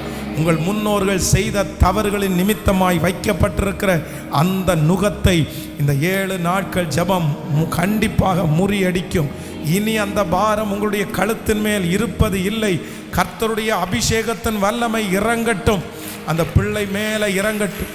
அந்த சாபங்கள் இயேசுவின் நாமத்தினால இப்பொழுது கடந்து போ. நீங்க ஜெபம் பண்ணிட்டே இருங்க. அந்த வாக்குத்தத்தம் வரும்போது ஸ்தோத்திரம், ஸ்தோத்திரம், ஸ்தோத்திரம். ஹல்லேலூயா. விடுதலை கொடுக்கிற கர்த்தர், விடுதலை கொடுக்கிற கர்த்தர், விடுதலை கொடுத்துகிற கர்த்தர், என் மேல் இருக்கிற நுகத்தை முறிய பண்ணுகிற கர்த்தர். ஹல்லேலூயா. போலிந்திடும் வல்லமை, உன்னதத்தின் வல்லமை, ஆவியின் வல்லமை, அக்கினியின் வல்லமை. போலிந்திடும் வல்லமை, உன்னதத்தின் வல்லமை, ஆவியின் வல்லமை, அக்கினியின் வல்லமை. வல்லமை தேவை தேவா, வல்லமை தாரும் தேவா, இன்றே தேவை தேவா, இப்போ தாரும் தேவா. சொல்லுவோம், இப்போ தாரும் தேவா. பொழிந்திடும் வல்லமை, உன்னதத்தின் வல்லமை, அக்கினியின்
உங்கள் கழுத்தில் இருக்கிற நுகங்களை முறிக்கிற கர்த்தர். நம்பர் 1, இந்த நுகத்தினுடைய முதல் அர்த்தம் என்ன அப்படின்னு சொன்னா, என்னுடைய அனுமதியே இல்லாமல் நான் செய்யாத தவறுக்காக எனக்கு சுமத்தப்படுகிறதுனுடைய பேர் தான் நுகம். எனக்கு விருப்பம் இல்லாம, எனக்கு ஆசை இல்லாம, நான் விருப்பப்படாத, என்னுடைய கண்ட்ரோலுக்கு மிஞ்சி ஒரு மாடு இருக்கு அப்படின்னு சொன்னா, அது இஷ்டப்பட்டு விருப்பப்பட்டு அது செய்த தவறுக்காக கழுத்துல மாட்டப்படுகிறது நுகம் அல்ல. யாரோ ஒருவர் தன்னுடைய ஆதாயத்திற்காக, தன்னுடைய வருமானத்திற்காக வலுக்கட்டாயமா பிடிச்சு அதனுடைய கழுத்தின் மேல் வைக்கப்படுகிறது தான் நுகம். ஆண்டவர் சொல்லுகிறார், அந்த நுகத்தை நான் உடைப்பேன் என்று கர்த்தர் வாக்கு கொடுக்கிறார். யாரா வேணுமென்றால் இருக்கலாம். இந்த சத்தத்தை கேட்டு கொண்டிருக்கும் போது நீங்க சொல்லலாம், எனக்கு தான் பாஸ்டர், என்னுடைய விருப்பமே இல்லாம என் தலை மேல ஒரு நுகம் வைக்கப்படுகிறது. நான் செய்யாத தவறுக்காக ஒன்று வைக்கப்பட்டுருச்சு. ஒரு பிரச்சனையை நான் சந்திச்சு போயிட்டு இருக்கிறேன். அதுக்கும் எனக்கு எந்த சம்பந்தமும் இல்லை. நான் அதுக்கு விருப்பப்படலை. யாரோ ஒருத்தர் செஞ்சதற்காக நான் தண்டிக்கப்படுகிறேன். என்னுடைய தகப்பனார் செய்ததற்காக நான் தண்டிக்கப்படுகிறேன். நான் நல்லவன் தானே, என் குடும்பத்துக்கு எதுக்கு வரணும், எனக்கு எதுக்கு வரணும், நான் ஏன் இவ்வளோ கஷ்டப்படணும்? ஆனால் நான் நம்புகிறேன், இல்லை, அந்த நுகம் யாரால் வைக்கப்பட்டாலும் என் தேவனாகிய கர்த்தர் இந்த ஜெபத்தில் ஆணித்தரமாக வாக்கு கொடுக்கிறார். அந்த நுகம் முறிக்கப்படும். உங்களுடைய அனுமதி இல்லாமல் வைக்கப்பட்டிருக்கிற அந்த பிரச்சனைகள் எடுக்கப்படும். நீங்கள் காரணம் இல்லாமல் சிக்கி கொண்டிருக்கிற அந்த சிக்கல்களிலிருந்து ஆண்டவர் விடுதலை தருவேன் என்று கர்த்தர் வாக்கு கொடுக்கிறார். உங்களுடைய நாலேஜே இல்லாமல் உங்களை துரத்தி கொண்டிருக்கிற பிரச்சனையிலிருந்து கர்த்தர் உங்களுக்கு விடுதலை தருவேன். சத்தமாய் ஆமேன் ஆமேன் என்று சொல்ல சொல்ல அந்த அற்புதம் நடப்பதாக நடப்பதாக நடப்பதாக. ஹல்லேலூயா. நீங்கள் காரணம் இல்லாமல் உங்களை சிக்க வைத்திருக்கிற அந்த சிக்கல்களிலிருந்து அந்த நுகத்தை கர்த்தர் முறிப்பேன் என்று கர்த்தர் வாக்கு கொடுக்கிறார். இனி பாரத்தோடு நீங்கள் அதை செய்வது இல்லை. இனி மன துக்கத்தோடு அந்த காரியத்தை செய்வதில்லை. கர்த்தர் அந்த நுகத்தை முறிக்கிறார். இனி யாரும் உங்கள் கழுத்தின் மேலே அப்படிப்பட்ட ஒரு சுமையை சுமத்த முடியாது. நீங்கள் செய்யாத தவறுக்காக உங்கள் மேல் சுமத்த முடியாத வரைக்கும் கர்த்தர் ஒரு பெரிய பாதுகாப்பை கிருபையாய் கர்த்தர் தருவாராக. ஹல்லேலூயா. நம்பர் 2, இரண்டாவதாக நம்முடைய நுகத்தை முறிப்பேன் என்று ஆண்டவர் வாக்கு கொடுக்கிறார். இந்த நுகம் அப்படின்றது என்ன? நம்பர் 1, முதலாவது நுகம் என்கிறது என்ன அப்படின்னா, என்னுடைய விருப்பமே இல்லாமல் நான் செய்யாத தவறுக்காக என்மேல் வைக்கப்படுகிற ஒன்று, என்னுடைய நாலேஜே இல்லாமல் வைக்கப்படுகிற ஒன்று தான் நுகம். அதை கர்த்தர் முறிப்பேன் என்று கர்த்தர் வாக்கு கொடுக்கிறார். இரண்டாவதாக ஒரு வசனத்தை நம்ம வாசிக்கலாம். மார்க் எழுதின சுவிசேஷம் 5ஆம் அதிகாரத்தினுடைய 2வது வசனத்தை வாசிக்க போகிறோம். மார்க் எழுதின சுவிசேஷம் 5ஆம் அதிகாரம் 2வது வசனம். அவர் படவிலிருந்து இறங்கின உடனே அசுத்த ஆவி உள்ள ஒரு மனுஷன் பிரேத கல்லறையிலிருந்து அவருக்கு எதிராக வந்தான். அவனுடைய குடியிருப்பு கல்லறைகளிலே இருந்தது. அவனை சங்கிலிகளினாலும் கட்ட ஒருவனாலும் கூடாதிருந்தது. அவன் அநேக தரம் விலங்குகளினாலும் சங்கிலிகளினாலும் கட்டப்பட்டிருந்து சங்கிலிகளை முறித்து விலங்குகளை தகர்த்து போடுவான். அவனை அடக்க ஒருவனாலும் கூடாதிருந்தது. அடுத்த வசனம். அவன் எப்பொழுதும் இரவும் பகலும் மலைகளிலும் கல்லறைகளிலும் இருந்து கூக்குரலிட்டு கல்லுகளினாலே தன்னை காயப்படுத்தி கொண்டிருந்தான். கவனிங்க ஆண்டவருடைய பிள்ளைகளே. நம்பர் 2, இரண்டாவதாக இந்த நுகம் அப்படின்றது என்ன அப்படின்னு சொன்னா, ஒரு மனுஷனை கண்ட்ரோல் பண்ணுகிற ஒரு சக்தி தான் நுகம். இந்த மாடுக்கு இந்த நுகத்தை மாட்டிட்டாங்கன்னு சொன்னா அவ்வளோதான். அதற்கு பிறகு அது எந்த இடத்துல திரும்பணும் அப்படின்றத யார் டிசைட் பண்ணுவோம் அப்படின்னு சொன்னா, அந்த எஜமானன் தான் டிசைட் பண்ண முடியும். அந்த அந்த அந்த மாடுனால அந்த நுகம் மாட்டப்பட்டிருக்கிற அந்த மிருக ஜீவன்களால் அதால் டிசைட் பண்ண முடியாது. ஒருவேளை புல் சாப்பிடணும் அப்படின்னு அது ஆசைப்படுது, தண்ணி குடிக்கணும்னு அவர் அதை ஆசைப்படுது அப்படின்னு சொன்னால், நுகம் மாட்டப்படுவதற்கு முன்னாடி தான் ஆசைப்பட்டா போய் அது புல் சாப்பிடலாம், தான் ஆசைப்பட்டா போய் தண்ணி குடிக்கலாம். ஆனால் நுகத்தை கழுத்தில் மாட்டினதற்கு பிற்பாடு அது ஆசைப்பட்டாலும் விருப்பப்பட்டாலும் அதனுடைய எஜமானன் மனதில் ஆசைப்பட்டாதான் அந்த மாட்டுனால தண்ணி குடிக்க முடியும். இன்னைக்கு நிறைய பேருடைய வாழ்க்கையில் இருக்கிற அடுத்த பெரிய சுமை என்ன அப்படின்னு சொன்னால், ஏதோ ஒரு கண்ட்ரோலுக்குள்ளே இருக்கிற சுமை. நீங்கள் இந்த ஜபத்தில் இருக்கிற ஆண்டவருடைய பிள்ளைகளே, உங்களால் இதுவரையிலையும் சுயமாக எதையுமே செய்ய முடியாமல் இருக்கலாம். நானும் அப்படித்தான் சில நேரங்களில் நினைப்பேன், ஆசைப்பட்டது எதுவுமே நான் செய்ய முடியாது, விருப்பப்பட்டது எதையுமே பண்ண முடியாது. நம்ம இதை பண்ணலான்னு நினச்சா உடனே ஒரு கண்ட்ரோல். அப்படின்னா இன்னொருத்தருக்கு கீழே அடங்கி இருக்கிற கண்ட்ரோல் அல்ல. சில இடத்துல நம்ம நிறைய பேர் அடிமைகளாகவே மாற்றப்படுகிறோம். சுயாதீனம் இல்லாமல் ஒரு மனசோட சேர்ந்து செய்ய முடியாம ஒரு கண்ட்ரோலுக்குள்ள பாருங்க. பேக்கெட்டில் பணம் இருக்கும், ஊதாரியாய் நம்ம செலவு பண்ண வேண்டிய அவசியம் இல்லை. ஆனால் சிலருக்கு தேவைக்கு கூட அந்த பணத்தை எடுத்து செலவு பண்ண முடியாது. என்ன அப்படின்னு சொன்னால் ரொம்ப கஷ்டமாக இருக்கும். அது ஒரு கண்ட்ரோல். இல்லைப்பா நீ செலவு பண்ண முடியாது, நீ இதை செலவு பண்ணிட்டேன்னா அடுத்து அந்த பிரச்சனைக்கு நீ என்ன பண்ணுவ, அப்படியே இறுக்கி பிடிச்சிருக்கிறது. இந்த வேதத்தில் நம்ம வாசிக்கும் போது ஒரு மனுஷன் இருக்கிறான். இந்த மனுஷனை என்ன பண்ணுது அப்படின்னா, அவனுக்குள்ளே இருக்கிற அந்த பொல்லாத ஆவி அவனை கையில் அப்படியே பொம்மை மாதிரி வச்சு விளையாண்டுட்டு இருக்குது. அவனுடைய கையில் கட்டிருக்கிற சங்கிலிகளை அது உடைச்சி எறிகிறது. அவன் கைகளினால் தன்னை காயப்படுத்தி கொள்ளுகிறான். அவனை யாருமே பார்க்க முடிகிறதில்லை. அவன் பிசாசு பிடித்தவனாய் கல்லறைகளிலே அவனுக்கு சுயமாக வீட்டில் படுக்கலான்னு தோணும், நல்லா சாப்பிடலான்னு தோணும். தன்னுடைய சுய நினைவு அவனுக்கு திரும்பும் போது அவன் ரொம்ப நல்லா வாழணும், நம்ம குளிச்சு இந்த நகத்தெல்லாம் வெட்டி நம்ம நல்லா இருக்கணும்னு நினைப்பான். ஆனால் அந்த பிசாசு அவனுக்குள்ள வரும்போது அவனால் சுயமாக இல்லாதபடி அதை அவனை கண்ட்ரோல் பண்ணிருச்சு. ஆனால் கர்த்தர் வாக்கு கொடுக்கிறார், நான் உன் கழுத்தின் மேல் இருக்கிற நுகத்தை முறிப்பேன் என்று கர்த்தர் வாக்கு கொடுக்கிறார். இந்த முதல் நாளிலே கர்த்தர் இரண்டாவதாக ஒரு வார்த்தையை கொடுக்கிறார். இந்த சத்தத்தை கேட்கிற யாராவது ஒருத்தர் நீங்கள் அந்த சூழ்நிலையிலே வந்திருக்கலாம். ஏதோ ஒன்று உங்களை இருக்க பிடிச்சிருக்கலாம், உங்களை கண்ட்ரோல் பண்ணி வச்சிருக்கலாம். எனக்கு ஃப்ரீனஸே இல்லை பாஸ்டர், எனக்கு ஒரு விசாலமே இல்லை பாஸ்டர், என் மனதை அடக்கி வச்சிருக்காங்க, என் பிள்ளை அடிமையாக இருக்கிறான், நான் அடிமையாக இருக்கிறேன், என் குடும்பத்தில் இருக்கிற நபர்கள் அடிமையாக இருக்கிறார்கள், நான் எதையுமே செய்ய முடியாதா, அவ்வளோதான் எனக்கு ஆசீர்வாதமா, விருப்பப்படுகிற எதையுமே நான் வாங்க முடியாதா, இப்படியெல்லாம் உங்கள் மனசு நினைக்கலாம். ஆனால் நான் நம்புகிறேன், சீக்கிரத்திலே ஆண்டவர் உங்களை ஃப்ரீ பண்ணி கர்த்தர் விட போகிறார். கர்த்தர் அந்த கண்ட்ரோல் இருந்து கர்த்தர் உங்களை கையில் தூக்கி கர்த்தர் எடுக்க போகிறார். நான் நம்புகிறேன், நீங்கள் நினைப்பதற்கும் வேண்டிக் கொள்வதற்கும் அதிகமாய் கர்த்தர் உங்களுக்கு செய்ய போகிறார். உங்களுடைய மன விருப்பத்தை கர்த்தர் நிறைவேற்றுகிற நாட்கள் சீக்கிரமாய் வரப்போகிறது. ஆமேன். உங்களுடைய இருதயம் ஆசைப்படுவது போல் இருக்கிற ஒரு நல்ல வாழ்க்கையை ஆண்டவர் உங்களுக்கு நிச்சயம் தருவாராக. ஏதோ ஒரு காரியத்தினாலே ஒரு பலவீனமாக இருக்கலாம், ஒரு பிள்ளைகளுடைய பிரச்சனையாக இருக்கலாம், எது உங்களுக்கு எவ்வளோ ஃப்ரீயாக இருக்கணும்னு நினச்சாலும் அப்படியே உங்களை அது கண்ட்ரோல் பண்ணி வைக்கலாம். பாருங்கள், சிலர் இன்னைக்கு கல்யாண வீட்டில் எல்லாரையும் சொந்தக்காரங்களை எல்லாரையும் பார்ப்பாங்க. பார்க்கும்போது எல்லாரும் ஒருத்தருக்கு ஒருத்தர் சிரிச்சுட்டே இருப்பாங்க. ஆனால் இவங்களுக்கு சிரிக்கலான்னு தோணும். ஆனால் இவங்களால என்ன பண்ண முடியாதுன்னா சிரிக்கவே முடியாது. உள்ளுக்குள்ளே ஒன்று சொல்லும், அவங்கள கண்ட்ரோல் பண்ணி வச்சுக்கோ. நீ என்னத்தை போய் சிரிக்க போகிற, நீ என்ன சிரிக்க போகிற, நீ எதுக்கு, எப்படி சிரிப்ப, இவ்வளோ பெரிய பிரச்சனையை வச்சுட்டு நீ எப்படி சிரிக்க முடியும்? அந்த இடத்துல கண்ட்ரோல்.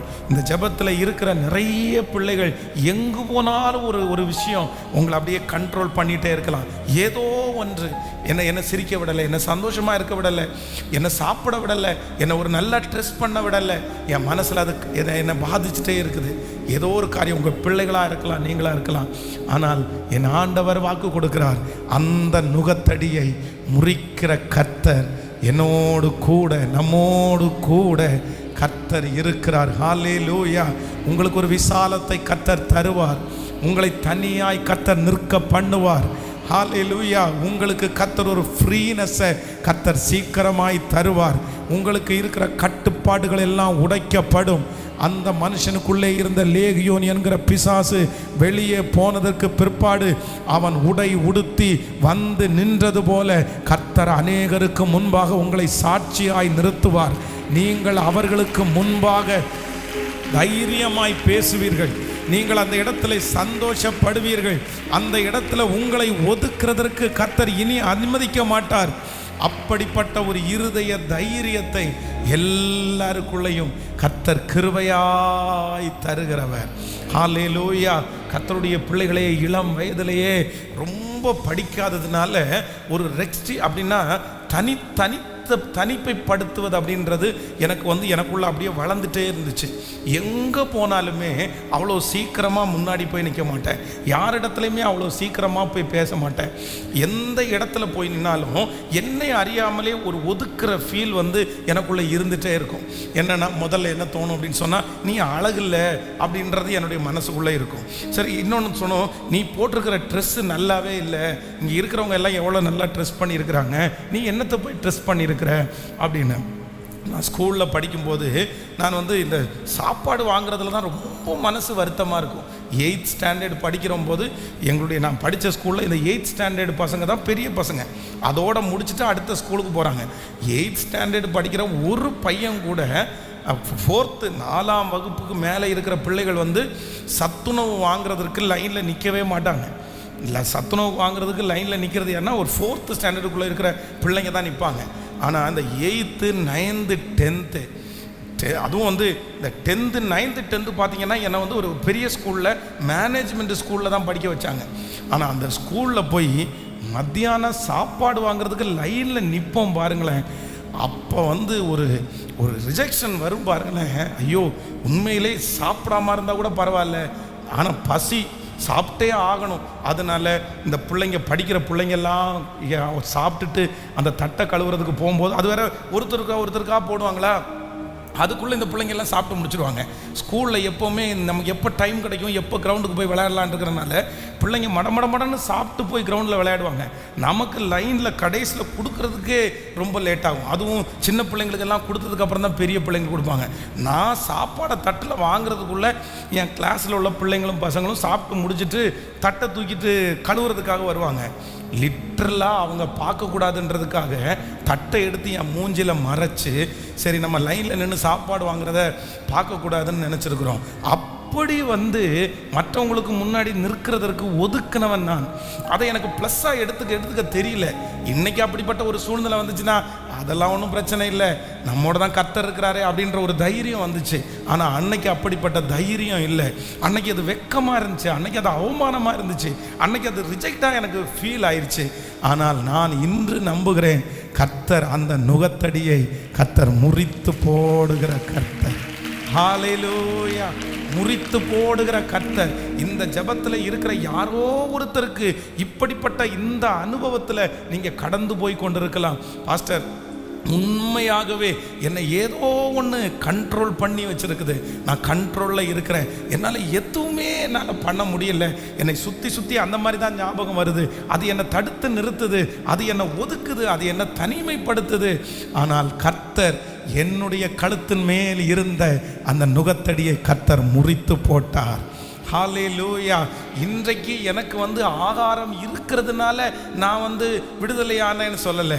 எனக்கு ஒரு மனசை கர்த்தர் கொடுத்துருக்கிறாரு. இன்னைக்கு அந்த மாதிரி ஒரு லைனில் நிற்க வச்சு எனக்கு சாப்பாடு கொடுத்தா கண்டிப்பாக அதை துக்கத்தோடு வாங்க மாட்டேன், சந்தோஷத்தோடு வாங்குவேன். காரணம் என்னன்னா, என் நுகத்தடி, அவமானம் என்கிற நுகத்தடியை என்னிடத்திலிருந்து எடுத்து போட்டு என்னை நிமிர்ந்து நடக்க பண்ணுகிற கர்த்தர் இன்றைக்கு இந்த சத்தத்தை கேட்டு கொண்டிருக்கும் போது கர்த்தர் வாக்கு கொடுக்கிறார், இல்லை உன்னை கண்ட்ரோல் பண்ணுகிற அனைத்து கிரியைகளையும் கர்த்தர் இன்னைக்கு அபிஷேகத்தை அனுப்பி முறியடிக்கிறார். ஹல்லேலூயா. இந்த ஜெபத்திற்கு பிற்பாடு ஆண்டவர் உங்களுக்கு ஒரு பெரிய ஃப்ரீனஸ் ஆண்டவர் உங்களுக்கு தரப்போறாரு. நீங்க ஃப்ரீயா இருக்க போறீங்க. அந்த கண்ட்ரோலிலிருந்து ஆண்டவர் உங்களை வெளியே எடுக்க போறாரு. எத்தனை பேர் ஜெபம் பண்ண போறோம்? என்னையும் என் பிள்ளைகளையும் ஆண்டவர் எப்படி நடக்க பண்ண போறார் அப்படின்னா, அப்படியே ஃப்ரீயா கர்த்தர் வைக்க போறாரு. விசுவாசிக்கிறீங்களா இல்லையா? கைகளை உயர்த்தி ஜெபம் பண்ணுங்க பார்க்கலாம். ஆண்டவரே, இந்த வார்த்தை நிச்சயமாய் நடப்பதாக. சொல்லுங்க, நடப்பதாக. எனக்கும் என்னுடைய பிள்ளைகளுக்கும் நிச்சயமாய் நடப்பதாக. ஆண்டவர் செய்ய நினைத்தது கண்டிப்பாக தடைபடாது. எஸ், ஜெபம் பண்ண அந்த மகிமை உம்முடைய பிள்ளைகளை ஆளுகை செய்யட்டும். அந்த மகிமை ஆளுகை செய்யட்டும். கர்த்தாவே, இப்போ ஆமென். அபிஷேகத்தினால் நுகம் முறிந்து போகும் என்று வாக்கு கொடுத்தீரே, அந்த அபிஷேகத்தினால் உம்முடைய பிள்ளைகளுடைய நுகங்கள் முறிந்து போவதாக. இப்போ ஒரு ஃப்ரீனஸ் உம்முடைய பிள்ளைகளுக்குள்ளே வரப்போகிறதற்காய் நன்றி. ஹல்லேலூயா. மூன்றாவது, ஆண்டவர் இன்னைக்கு நமக்கு வாக்கு கொடுக்கிறார், நம்முடைய நுகங்களை கர்த்தர் முறிப்பாராமா. நம்பர் 1, முதலாவதாக நுகத்துக்கு இருக்கிற முதல் வலிமை என்ன அப்படின்னா, என்னுடைய நாலேஜே இல்லாமல், என்னுடைய விருப்பம் இல்லாமல், என்னுடைய தவறே இல்லாமல் என்மேல் சுமத்தப்படுகிற நுகத்தை, சுமையை முறிக்கிற கர்த்தர். ஆமேன் சொல்லுங்கள். நம்பர் 2, இரண்டாவதாக நுகத்தினுடைய இரண்டாவது வலிமை என்ன அப்படின்னு சொன்னால், அது என்னை சுயமாய் செயல்பட விடாமல் என்னை கண்ட்ரோல் பண்ணி வச்சிருக்கிறது நுகம். அந்த நுகத்தை கர்த்தர் முறிப்பேன் என்று கர்த்தர் வாக்கு கொடுக்கிறார்.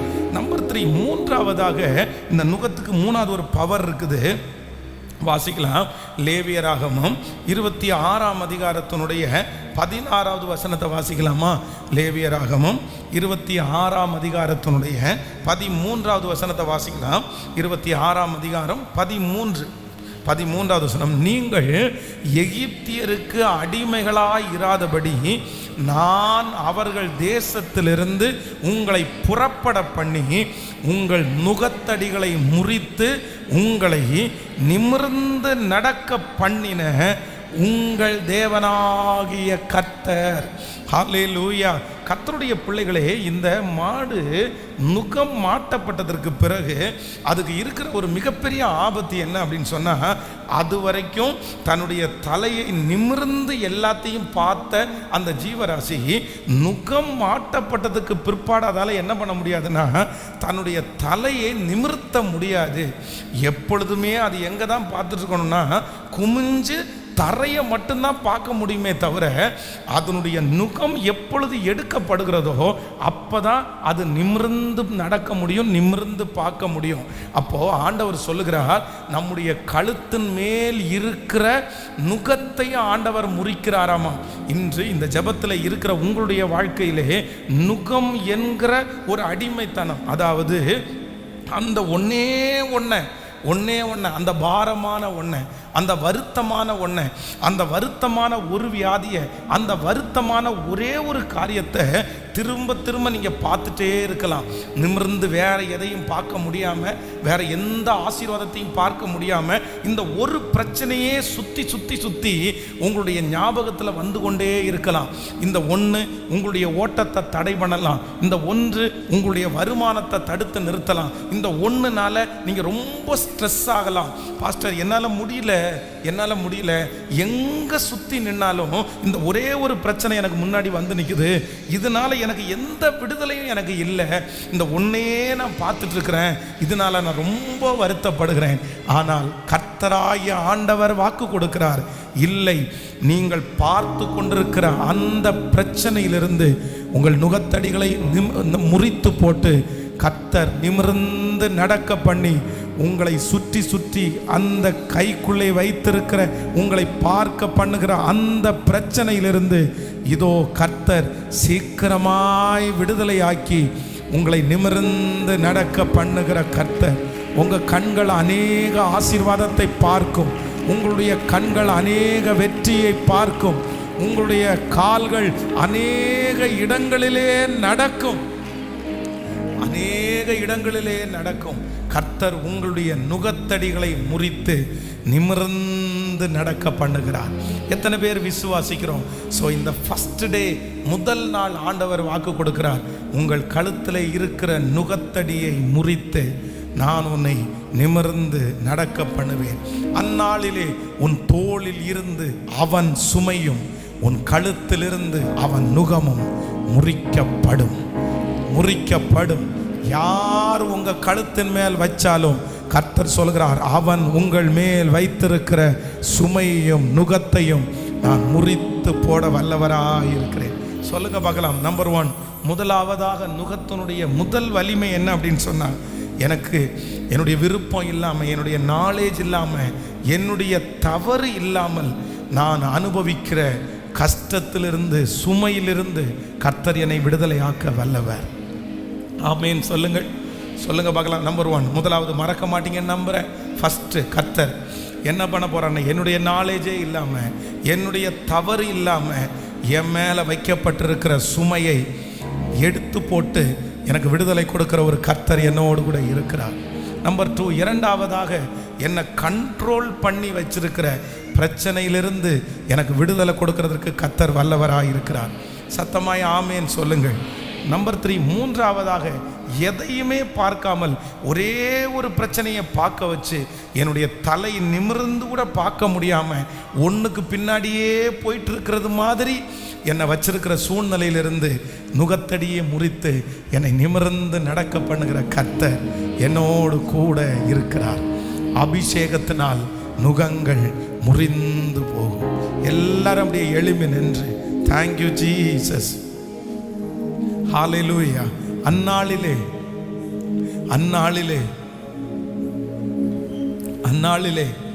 உன் தோளின் மேல் இருந்து அவன் சுமையும், உன் கழுத்திலிருந்து அவன் நுகமும் நீக்கப்படும். அபிஷேகத்தினால் நுகம் முறிந்து போகும். எனக்கு குறித்ததை நிறைவேற்றுகிற கர்த்தர், அவருடைய வல்லமையை அனுப்பி என்னை சுகமாக்குற கர்த்தர். ஹல்லேலூயா. என்னை விடுதலையோடு நடக்க பண்ணுகிற கர்த்தர், என்னை நிமிர்ந்து நடக்க பண்ணுகிற கர்த்தர், என்னை அநேக நாட்களாக அழுத்தி கொண்டு இருக்கிற அந்த சுமையை என்னுடைய கழுத்திலிருந்து எடுத்து என்னை விடுதலையாய் நடத்துகிற கர்த்தர். இந்த 7 நாட்கள் ஜெபம் முடியும் போது நான் கர்த்தருடைய ஒரு பெரிய விடுதலையை நான் பார்ப்பேன். சொல்லுங்க, அப்பா சமூகத்தில் ஜெபம் பண்ணி, இந்த வார்த்தை எனக்கு தான் ஆண்டவரே. சொல்லுங்க, ஒவ்வொருத்தரும் சொல்லுங்க, இந்த வார்த்தை எனக்காகத்தான். ஒவ்வொருத்தரும் எங்களை தலையின் மேல் கரங்களை கூட வச்சு ஜெபம் பண்ணுங்க. நன்றி அப்பா, நன்றி அப்பா, நன்றி அப்பா. இந்த வார்த்தை எனக்காகத்தான், எனக்காகத்தான். எனக்கு கர்த்தர் செய்ய போகிறார், எனக்கு கர்த்தர் செய்ய போகிறார். ஹல்லேலூயா. என் தேவனால் நான் உயருவேன், என் தேவனால் நான் வளருவேன். அது நிச்சயம் நடக்கும், நிச்சயம் நடக்கும். எல்லாரும் மாதிரி நானும் ஒரு நாள் ஃப்ரீயாக வாழுவேன். என்னை சுற்றி இருக்கிற நிறைய பேரை மாதிரி நானும் ஒரு நாள் ஃப்ரீயாக வாழுவேன். கர்த்தராகிய ஆண்டவர் இன்று வாக்கு கொடுக்கிறார், கர்த்தருடைய பிள்ளையே, இந்த மாதிரி ஒரு ஃப்ரீயான ஒரு வாழ்க்கை எனக்கு வராதா? என்னைக்கு வரும்? என்னைக்கு வரும்? என்னைக்கு வரும்? என்னைக்கு நான் சந்தோஷமா இருப்பேன்? என்னைக்கு நான் பாரம் இல்லாம இருப்பேன்? என்னைக்கு நான் வலி இல்லாம இருப்பேன்? ஆனா கர்த்தர் சொல்லுகிறார், சீக்கிரத்திலே சீக்கிரத்திலே சீக்கிரத்திலே உன்னுடைய கழுத்தின் மேல் இருக்கிற நுகத்தை முறித்து போடுகிற கர்த்தர். அந்நாளில் உன் தோளில் இருந்து அவன் சுமையும், கழுத்திலிருந்து அவன் நுகமும் நீக்கப்படும். ஹல்லேலூயா. என் கர்த்தர் செய்ய நினைத்து அது தடைபடாது. தேவன் என்னை ஆசீர்வதி தடுப்பது யாரு? சொல்லும். கர்த்தர் செய்ய நினைத்து அது தடைபடாது. என் தேவன் என்னை ஆசீர்வதி தடுப்பது யாரு? சொல்லுவோம். என் தேவனால், என் தேவனால், என் சொல்லும் சத்தமாய் நிச்சயம் நடக்கும், நிச்சயம் நடக்கும். சுற்றி உள்ள கண்கள் அதை பார்க்கும். நிச்சயம் நிச்சயம் நடக்கும், நிச்சயம் நடக்கும். சுற்றி உள்ள கண்கள் அதை பார்க்கும். கலங்கி நின்ற போது கலங்காதே என்றாரே, தனித்து நின்ற போது நான் இருக்கிறேன் என்றார். கலங்கி நின்ற போது கலங்காதே என்றாரே, தனித்து நின்ற போது நான் இருக்கிறேன் என்றாரே, கர்த்தர் எந்தன் அருகில் நின்று நான் உன்னை விட்டு விலகே, நான் உன்னை என்று கைவிடேன் என்றாரே. கர்த்தர் எந்தன் கரம் பிடித்து நான் உன்னை விட்டு விலகே என்றாரே. இப்ப கைகளை மேல தட்டி என் தேவனால் விசுவாசத்தோடு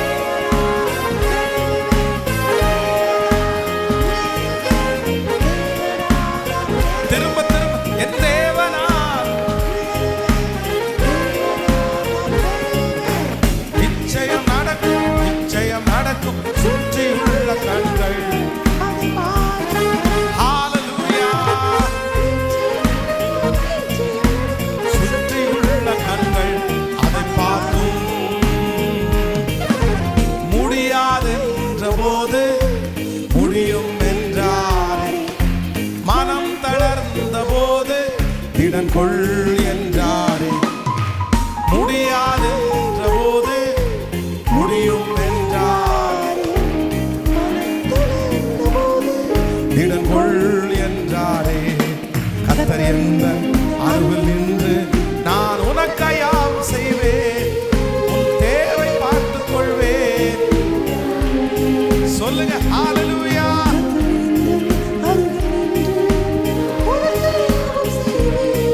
உன் தேவை பார்த்துக் கொள்வேன்.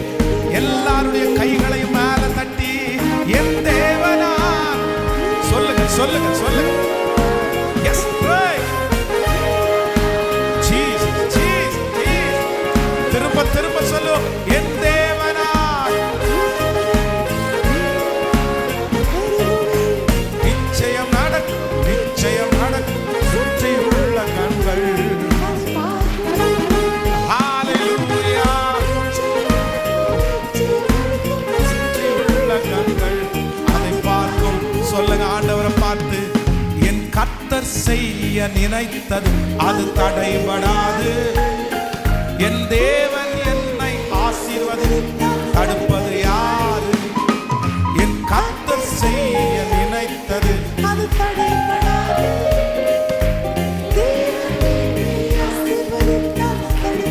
கடைசியா கைய மேல தேவனா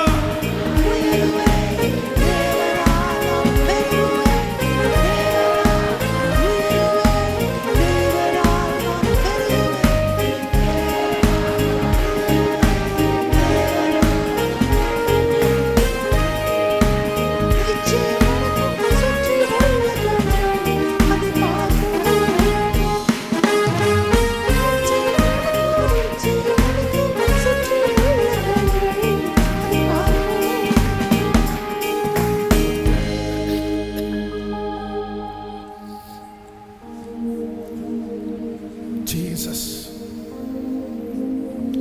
Jesus.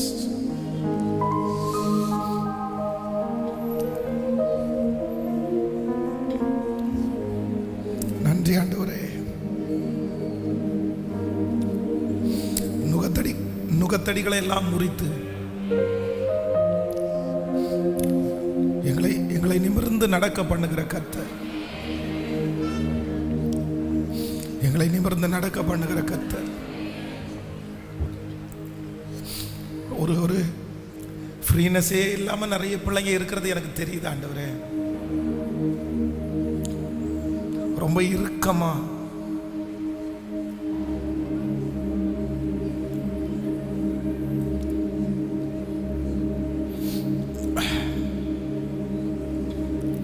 ரொம்ப இறுக்கமா அப்படியே மனசுல ஒரு கனத்த இருதயத்தோட